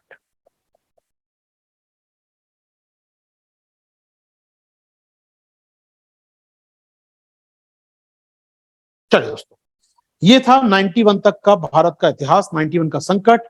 उसके बाद राव साहब पीएम बने, मनमोहन सिंह वित्त मंत्री बने देश के, और इस संकट से निकालने के लिए एक फॉर्मूला उन्होंने दिया, इजाद किया या बनाया कह सकते हैं, अपनाया। उसका नाम था फॉर्मूले का एलपीजी। उस फॉर्मूले का नाम था 97 संकट के बाद, 91 के बाद संकट से निकालने के लिए हमने एक फॉर्मूला, एक नाम, एक सिद्धांत, एक थ्योरी अपनाई। उसका नाम था एलपीजी, लिबरलाइजेशन यानी उदारीकरण, प्राइवेटाइजेशन निजीकरण, जी मतलब वैश्वीकरण यानी ग्लोबलाइजेशन। जी हाँ, लिबरल हो जाइए, लिबरलाइजेशन, प्राइवेट हो जाइए, प्राइवेटाइजेशन को बढ़ावा दीजिए, और ग्लोबल ट्रेड को बढ़ावा दीजिए, जुड़ जाइए शेष विश्व के साथ। इस शब्द को हमने अपनाया एलपीजी को, उदारीकरण, निजीकरण, वैश्वीकरण। अब मैं 1 मिनट का यहाँ ब्रेक लूंगा आपसे। अब मैं कहानी को फिर से ले जाऊंगा 47 के बाद में। यहां तक बात समझ आ रही तो बताइए मुझे आप, एलपीजी क्या था, क्या हुआ इसके बाद, 30 साल एलपीजी कैसे रहे, एक पूरा फ्लो है। तो खैर इसके बाद यहाँ तो कोई प्रश्न हो तो पूछ लीजिए पहले आप लोग ना, फिर मैं आगे बढ़ता हूँ। कोई प्रश्न हो चैट बॉक्स से पूछ सकते हैं आप लोग, चैट बॉक्स से पूछ लीजिए कुछ हो तो, फिर मैं आगे बढ़ता हूँ आपके साथ।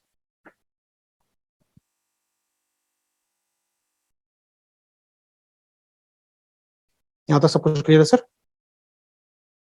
समाजवादी सरकार के हाथ में नियंत्रण होता है बेटा, समाजवादी सरकार के हाथ में कंट्रोल होता है सारा चीजों का, कोई सवाल नहीं है।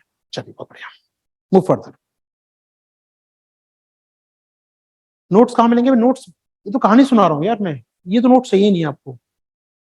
अभी नोट्स दिखाऊंगा, चिंता ना करें मैं आपको।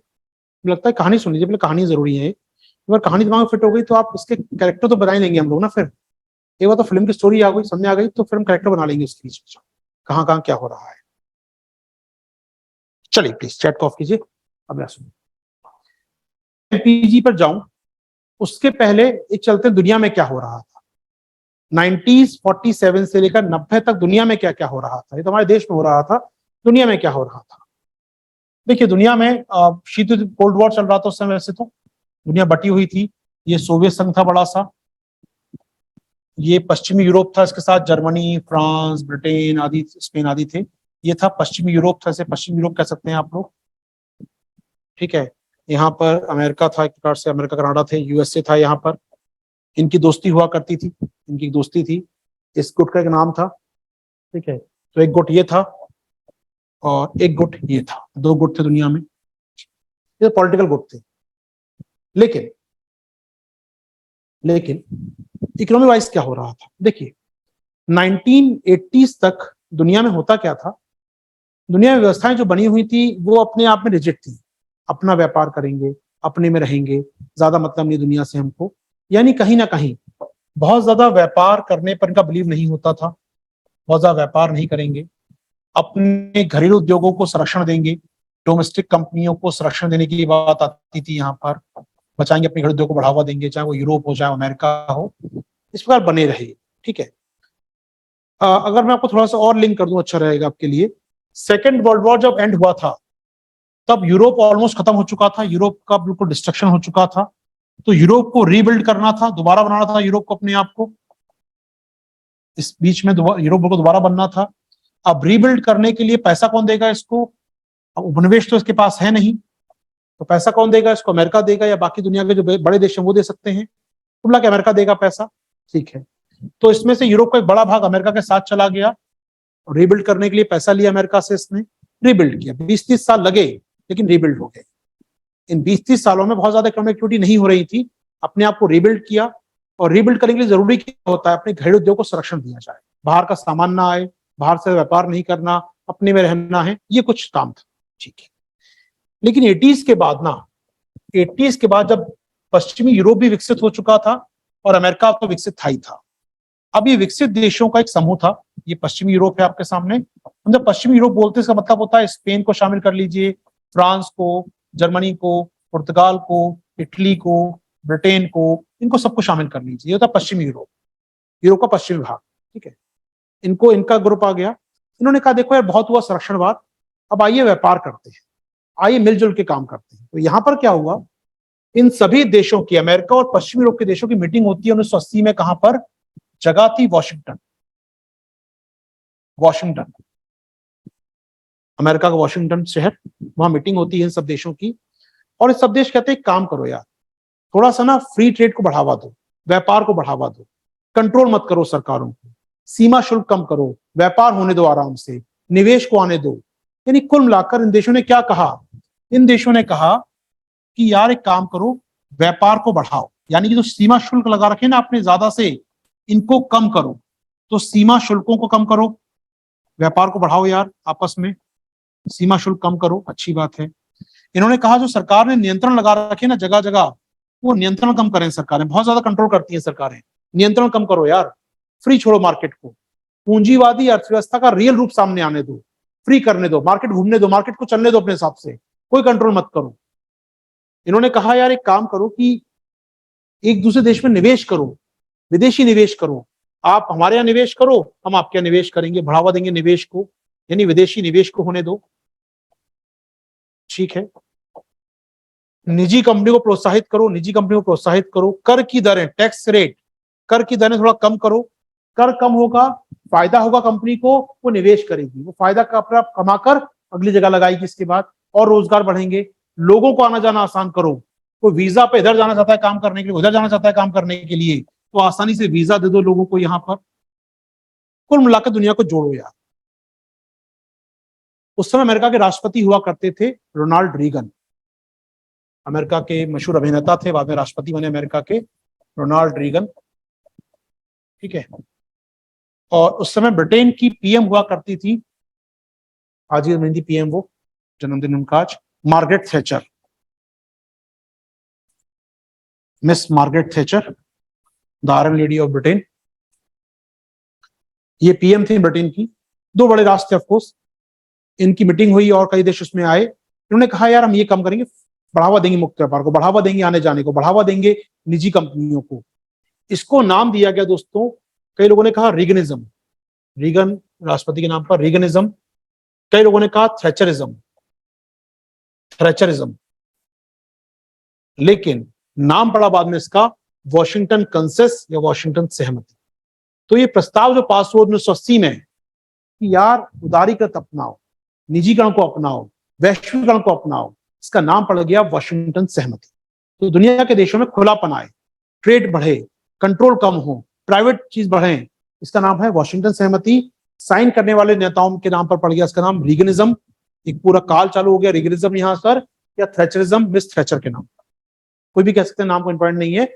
लेकिन दुनिया के देशों में सहमति बन चुकी थी कि समय आ चुका है व्यापार को बढ़ाने का, समय आ चुका है निवेश को बढ़ाने का, समय आ चुका है वीजा के जरिए वैश्वीकृत होने का। ये कब आ चुका? दुनिया में 80 के दशक में।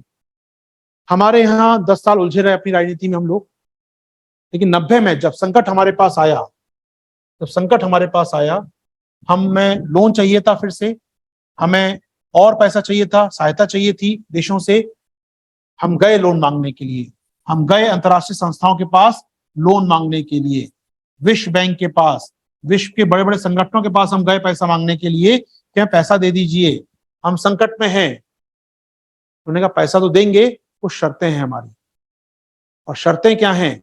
शर्तें हैं अपनाना पड़ेगी वॉशिंगटन सहमति, सहमत होना पड़ेगा आपको वॉशिंगटन सहमति पर हमारे साथ।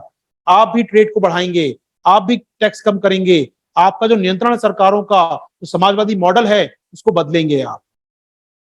मजबूरी थी, पैसा चाहिए था, वरना दिवालिया हो जाते, चुका नहीं पा रहे थे लोन हम लोगों के, दिवालिया होने के कगार पर हम लोग आ गए थे। हमने कहा ठीक है यार, मान लेते हैं आपकी बातें। तो भारत ने फाइनली वॉशिंगटन कंसेंसस, वॉशिंगटन सहमति को अपनाया। इसे अपनाया भारत सरकार ने, और हमारे यहाँ इसको नाम दिया गया दिल्ली कंसेंसस या दिल्ली सहमति, और सामान्य आपकी बोलचाल की भाषा में नाम दिया गया इसको एलपीजी, उदारीकरण, निजीकरण, वैश्वीकरण। हमने इसको अपनाया। तो एलपीजी जब बोलते हैं उदारीकरण, निजीकरण, वैश्वीकरण, बेसिकली वो क्या थी? एक ग्लोबल फिनोमेना था जो 12 साल पहले एक विश्व स्तर पे आ चुका था। हम केवल उसको फॉलो कर रहे थे। हमें लोन चाहिए था उन देशों से, उन संस्थाओं से। विश्व बैंक और आईएमएफ के हेड कौन बन के बैठे हैं? वो अमेरिकन बैठे हैं, वो यूरोपियन बैठे हैं। हमें लोन चाहिए था उनसे। तो यहां पर उन्होंने कहा ठीक है, अपनानी पड़ेगी आपको सहमति। आपको क्या करना होगा? आपको भी यहां पर कम करने होंगे सीमा शुल्क, कम करनी होंगी टैक्स की रेट, प्राइवेट को बढ़ावा देना होगा, विदेशी निवेश को स्वीकार करना होगा, वीजा के नियम आसान करने होंगे, व्यापार को बढ़ाना होगा, कंट्रोल कम करना होगा। ये सब तो तैयार है। हमने कहा जी हुजूर तैयार है। मैंने कहा ठीक है, तथास्तु। ये है एलपीजी का कंटेंट आपके लिए। तो ये आ चुका था एलपीजी हमारे यहाँ पर दोस्तों। चलिए, तो ये है दोस्तों एलपीजी की कहानी, हमारे यहाँ पर एलपीजी आने की कहानी। इसके बाद जो 30 सालों की कहानी है वो बहुत सामान्य रही है। हमने इसका पीछे मुड़ के नहीं देखा, कोई बड़ा बदलाव भी नहीं किया। हम कहेंगे यहाँ पर कोई ऐसा भी नहीं किया इसको हम याद करें, मतलब ऐसा बड़ा बदलाव नहीं है। हम एक दिशा में चले जा रहे हैं और इसका दिशा बहुत फिक्स है कि हमें निजीकरण की ओर आगे बढ़ना है। जो समाजवादी मॉडल था वो धीरे धीरे प्राइवेट मॉडल की ओर, पूंजीवादी मॉडल की ओर आगे बढ़ रहा है। जी हाँ, तो यहाँ पर जो समाजवादी मॉडल से हमने कहानी शुरू की थी, तो नेहरू का जो समाजवादी मॉडल था वो कन्वर्ट हो रहा है धीरे धीरे 91 के इस सो कॉल्ड बैरियर को पार करने के बाद वो कन्वर्ट हो गया है धीरे धीरे पूंजीवादी मॉडल की। तो आज का भारत कहाँ जा रहा है? पूंजीवाद की ओर आगे बढ़ रहा है।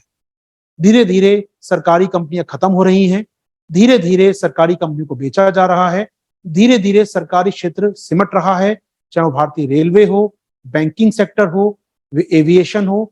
एक जमाने में बाद 2 विमान कंपनी हुआ करती देश के अंदर, 2 एविएशन कंपनियां थी हवाई जहाज की, एयर इंडिया और इंडियन एयरलाइंस। 2 सरकारी कंपनियां थी, कोई निजी कंपनी नहीं थी। आज भारत में 14 निजी कंपनियां हैं, सरकारी कंपनी एक नहीं है। एक जमाना था आपके यहाँ पर केवल सरकारी कंपनी बीएसएनएल हुआ करती थी फोन लगाने के लिए, एमटीएनएल हुआ करती थी महानगरों में फोन लगाने के लिए, बाकी शहरों में बीएसएनएल हुआ करती थी। आज बीएसएनएल और एमटीएनएल का नेटवर्क कम नेटवर्क है, जियो वोडा वी का नेटवर्क सबसे नेटवर्क है। आप देख रहे हैं आपके सामने। तो कहीं ना कहीं हमने सरकार को धीरे धीरे कम किया है। सरकार का रोल कम होता चला गया समय के साथ, निजी का रोल बढ़ता चला गया और ये बढ़ता ही जा रहा है। अब इंडियन रेलवे में हम देख रहे हैं निजीकरण आ गया बड़े स्केल पर, पावर सेक्टर में निजी कंपनी आ गई है, बिजली बांट रही है घरों में आपके, टेलीकॉम सेक्टर देखिए, ट्रांसपोर्टेशन देखिए, धीरे धीरे लगभग हर क्षेत्र में निजी कंपनी आ गई हैं, सरकारी कंपनियां कम हो रही हैं, समाजवादी मॉडल खत्म हो रहा है। तो ये नियति है जो होना है, इसमें गलत सही की बात नहीं है, ये होना ही है, क्योंकि आपने ये शुरुआत कर दी थी 91 में।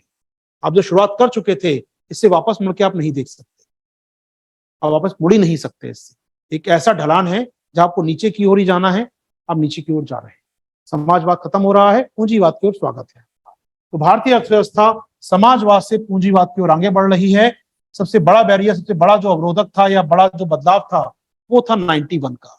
यहां तक हमने बढ़ते हुए देखा चीजों को, राष्ट्रीयवाद को बढ़ते देखा, राष्ट्रीयकरण को बढ़ते देखा, सरकारी कंपनियों को बढ़ते देखा। 91 के बाद हम देख रहे हैं उनका डिक्लाइन दिख रहा है। सरकारी कंपनी को बेचा जा रहा है, बंद किया जा रहा है, प्राइवेट किया जा रहा है और प्राइवेट कंपनी लगातार बढ़ रही है। तो भारत अब धीरे धीरे पूंजीवाद की ओर आगे बढ़ रहा है, ये हमें कहना है। चलिए, तो ये है छोटी सी कहानी। उम्मीद कर रहा हूं कहानी आपको क्लियर हो चुकी है। अब यहाँ पर हम बात करने वाले नेक्स्ट टॉपिक पर आपके साथ। अब चूंकि कहानी क्लियर हो गई है तो सवाल उठना लाजमी कई प्रकार के बीच में कि 47 लिखेंगे कैसे इस पूरी कहानी को। तो लिखना चाहेंगे 5 मिनट का एक समरी कर लें छोटी सी, सबको याद तो हुई ये कहानी है लेकिन लिखवा दो 5 मिनट छोटा सा आपको यहाँ पर, ठीक है? तो सब समरी कर पाए 5 मिनट के अंदर पूरी कहानी को।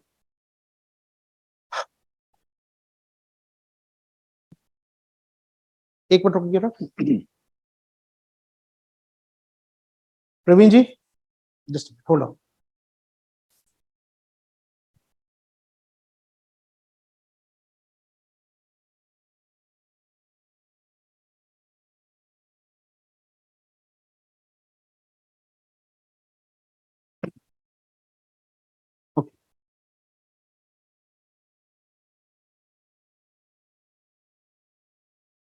आइए लिखिएगा, 5 मिनट दीजिए। हेडिंग बनाइएगा, भारतीय अर्थव्यवस्था 1947 से 2023 सारांश। हेडिंग बनाएंगे, भारतीय अर्थव्यवस्था 1947 से 2023 सारांश। एक समरी कर रहा हूं मैं आपके लिए।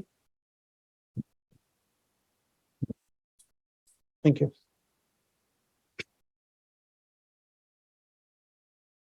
भारतीय अर्थव्यवस्था 1947 से 2023, एक सारांश समरी कर रहा हूँ छोटी सी आपके लिए। यहाँ पे लिखते जाइएगा साथ मेरा, लिखिएगा।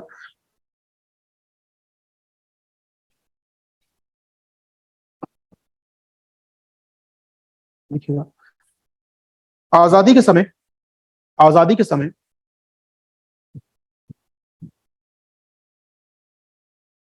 आजादी के समय भारत खाद्यान्न मामले में आत्मनिर्भर नहीं था। खाद्यान्न मामले में आत्मनिर्भर नहीं था।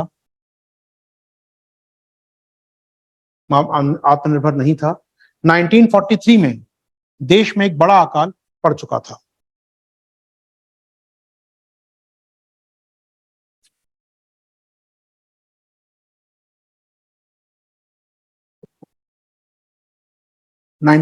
में देश में बड़ा अकाल पड़ चुका था। अंग्रेजों ने, नेक्स्ट पॉइंट, अंग्रेजों ने भारत को कच्चे माल का निर्यातक बना के रखा था। भारत को कच्चे माल का निर्यातक बना के रखा था। कच्चे माल का निर्यातक बना के रखा था और तैयार माल का आयात करते थे। और तैयार माल का आयात करते थे। तैयार माल का आयात करते थे। नेक्स्ट पॉइंट,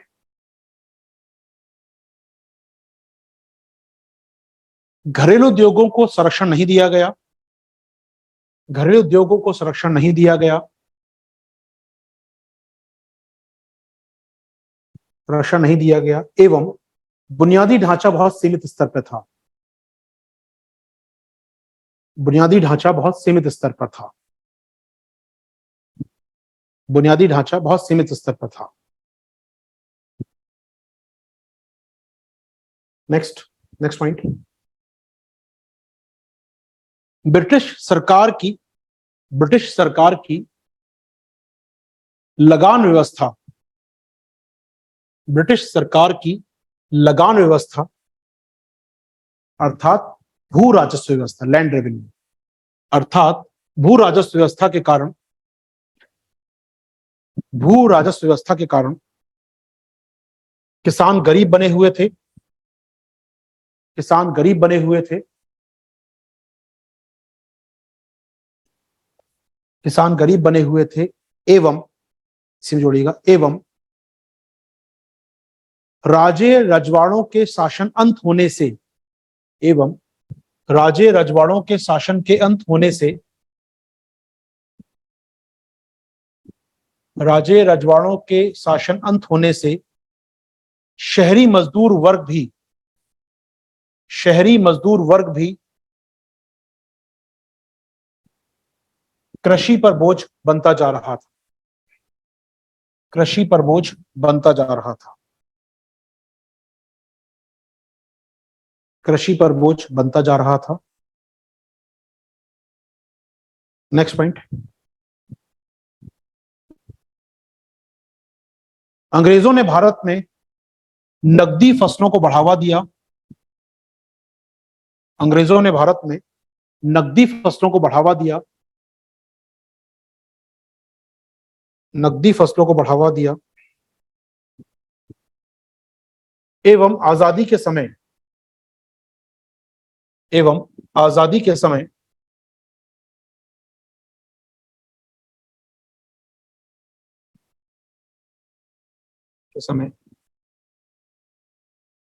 लगभग 25% भूमि पर,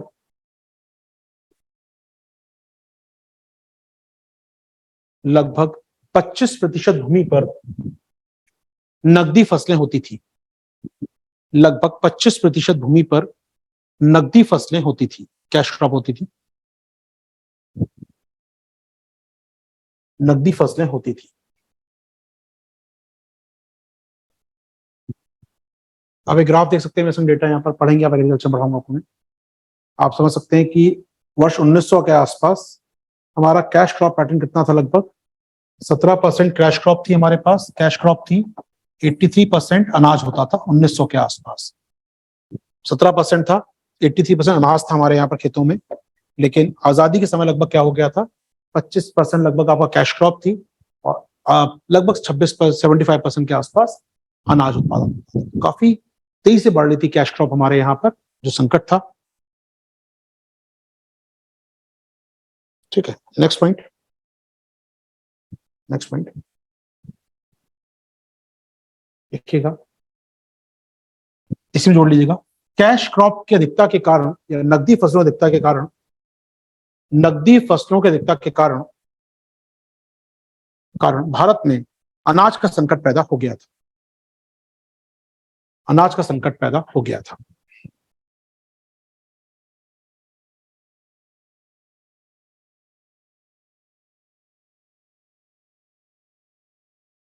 ये संकट लिख लिया आपने। इसके अलावा एक नए पैराग्राफ लिखेंगे, नए हेडिंग बनाएंगे, नए पैराग्राफ लिखेंगे। इसके अतिरिक्त शरणार्थी समस्या, शरणार्थी समस्या, कच्चे माल की कमी, शरणार्थी समस्या कौमा कच्चे माल की कमी, कच्चे माल की कमी कौमा कानून व्यवस्था का असफल होना, व्यवस्था का असफल होना, कौमा शिक्षा स्वास्थ्य स्तर में कमी होना, शिक्षा स्वास्थ्य स्तर में कमी होना, शिक्षा स्वास्थ्य स्तर में कमी होना, कौमा निवेशक के विश्वास में कमी होना, निवेशक के विश्वास में कमी होना, निवेशक के विश्वास में कमी होना आजादी के समय की अर्थव्यवस्था की विशेषताएं थी। आजादी के समय की अर्थव्यवस्था की विशेषताएं थी। आजादी के समय की अर्थव्यवस्था की विशेषताएं थी।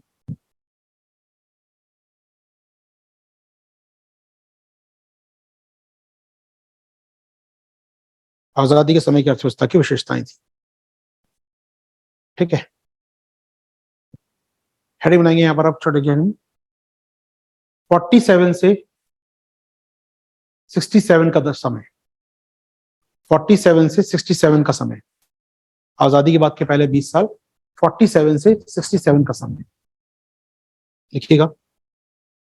47 से 67 का समय।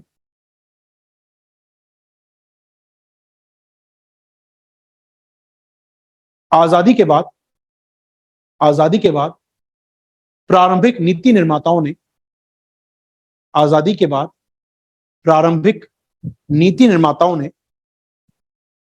नीति निर्माताओं ने देश में समाजवादी मॉडल को अपनाया, समाजवादी अर्थव्यवस्था के मॉडल को अपनाया, समाजवादी अर्थव्यवस्था के मॉडल को अपनाया,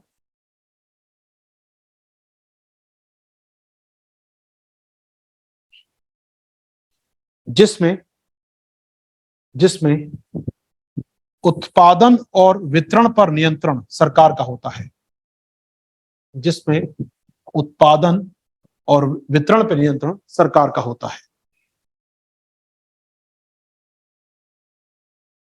नियंत्रण सरकार का होता है।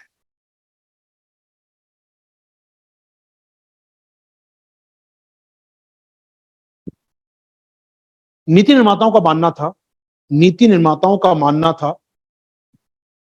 था,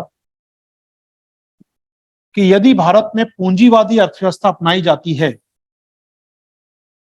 यदि भारत में पूंजीवादी अर्थव्यवस्था अपनाई जाती है,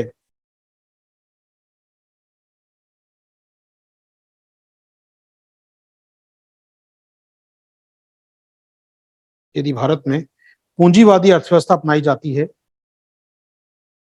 तो निजी उत्पादनकर्ता शोषण को बढ़ावा देंगे, तो निजी उत्पादनकर्ता शोषण को बढ़ावा देंगे, निजी उत्पादनकर्ता शोषण को बढ़ावा देंगे,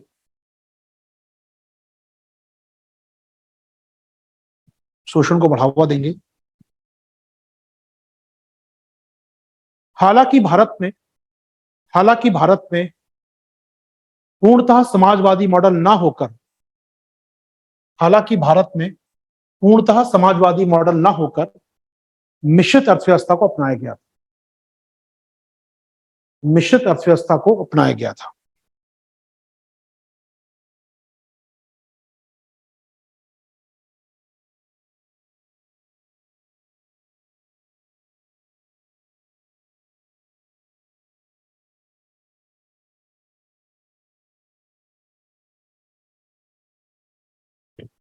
मिश्रित अर्थव्यवस्था को अपनाया गया था। देखेंगे देखेंगे 1948 के, देखिएगा नेक्स्ट पॉइंट इसी में लिख रहे हैं, 1948 के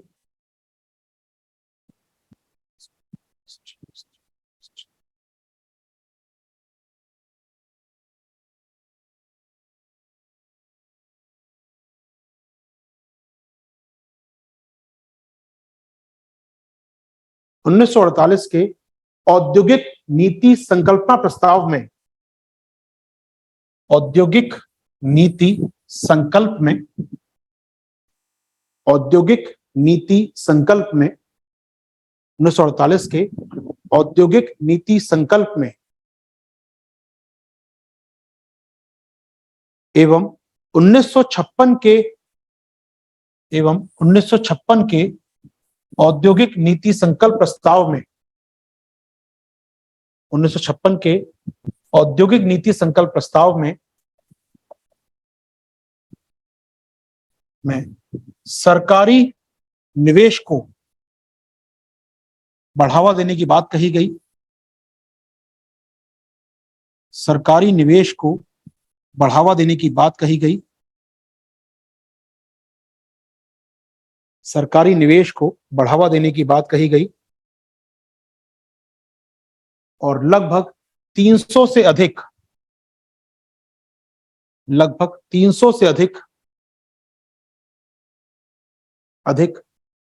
केंद्रीय सार्वजनिक क्षेत्र के उपक्रम,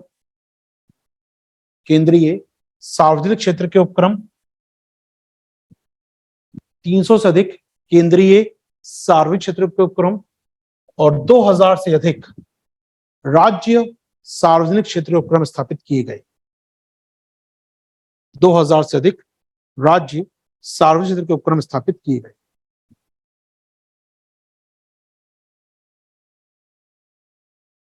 दो हजार से अधिक राज्य सार्वजनिक क्षेत्र उपक्रम स्थापित किए गए।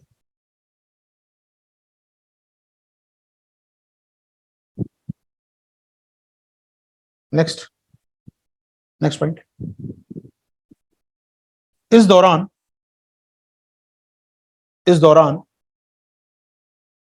कृषि को बढ़ावा देने के लिए हरित क्रांति अपनाई गई। इस दौरान कृषि को बढ़ावा देने के लिए हरित क्रांति अपनाई गई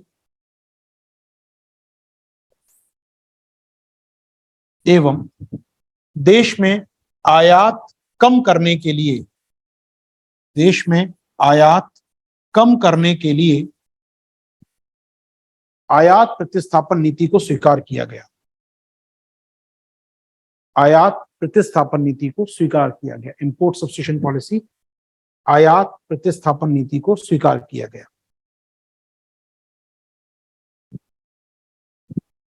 अर्थात भारत को एक बंद अर्थव्यवस्था बनाया गया। बंद अर्थव्यवस्था बनाया गया।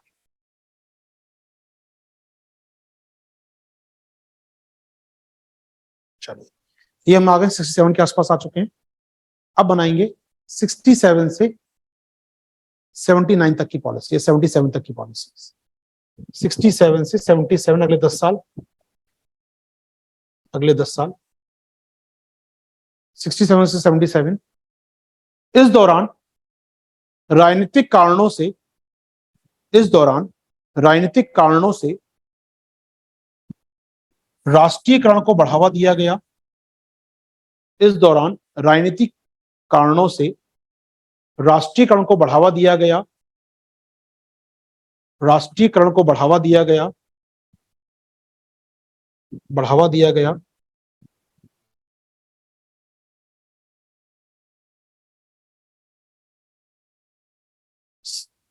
बैंक कॉमा बीमा कॉमा स्टील क्षेत्र आदि जगहों पर निजी कंपनियों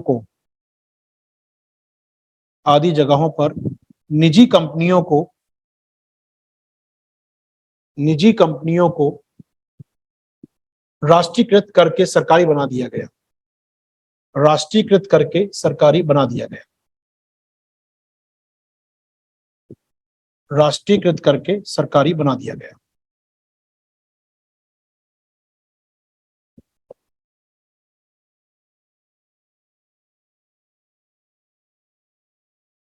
करके सरकारी बना दिया गया।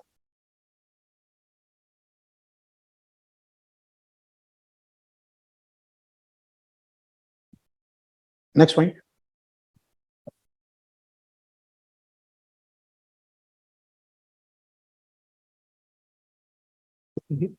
नाइनटीन 1979 के बाद 1979 के बाद देश में सब्सिडी वाली राजनीति प्रारंभ हुई, देश में सब्सिडी वाली राजनीति प्रारंभ हुई, सब्सिडी वाली राजनीति प्रारंभ हुई, जिससे देश के बजट पर नकारात्मक असर पड़ने लगे, जिससे देश के बजट पर नकारात्मक असर पड़ने लगे, नकारात्मक असर पड़ने लगे। 80 से 90 के बीच में, 80 से 90 के बीच में कई कारणों से देश का घाटा बढ़ रहा था, कई कारणों से देश का घाटा बढ़ रहा था, कई कारणों से देश का घाटा बढ़ रहा था। लिख लीजिएगा इसमें, कई कारणों से देश का घाटा बढ़ रहा था। जैसे सब्सिडी का बोझ बढ़ना, कई कारणों, पहला था सब्सिडी का बोझ बढ़ना, निजी निवेश कम होना, निजी निवेश कम होना, सब्सिडी का बोझ बढ़ना, निजी निवेश कम होना, कृषि समृद्धि दर का स्थिर हो जाना, कृषि समृद्धि दर का स्थिर हो जाना, कृषि समृद्धि दर का स्थिर हो जाना, देश पर उधार लगातार बढ़ते जाना, देश पर उधार लगातार बढ़ते जाना,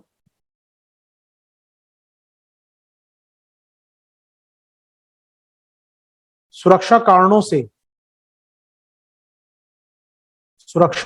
से अधिक व्यय होना,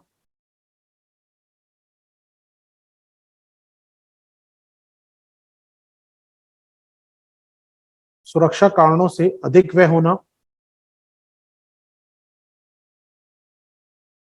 अधिक व्यय होना। आप चाहें तो उसका उल्लेख कर सकते हैं, चार्ट बनाया है मैंने, आप चाहें तो ना करें, कोई आवश्यक नहीं है, ये अलग टॉपिक है पूरा का पूरा, क्या समस्याएं थी। सुरक्षा कारण लिख दिए, काफी रहेगा। सुरक्षा कारणों से अधिक व्यय होना, ठीक है। चलिए एक जोड़ लीजिएगा, देश में राजनीतिक अस्थिरता होना, देश में राजनीतिक अस्थिरता होना। चलिए, तो 80 से 90 कई कारणों से घाटा बढ़ रहा था, देश का कमाई नहीं हो रही थी, घाटा बढ़ता जा रहा था, जो घाटा सामने आया 91 के संकट के रूप में। लास्ट टाइम जोड़ लीजिएगा, इस घाटे की परिणति 91 के संकट के रूप में सामने आई, 91 के संकट के रूप में सामने आई।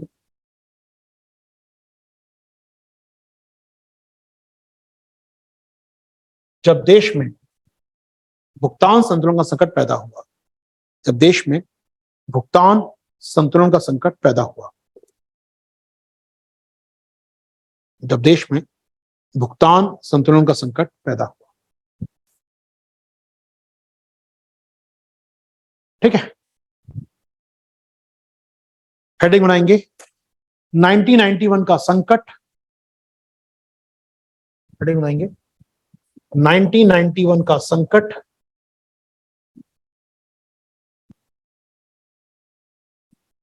कारण एवं प्रभाव, क्या रीजन थे, उसका इंपैक्ट क्या हुआ, बात करेंगे कल, आपके साथ लिखवाने का काम कल करेंगे।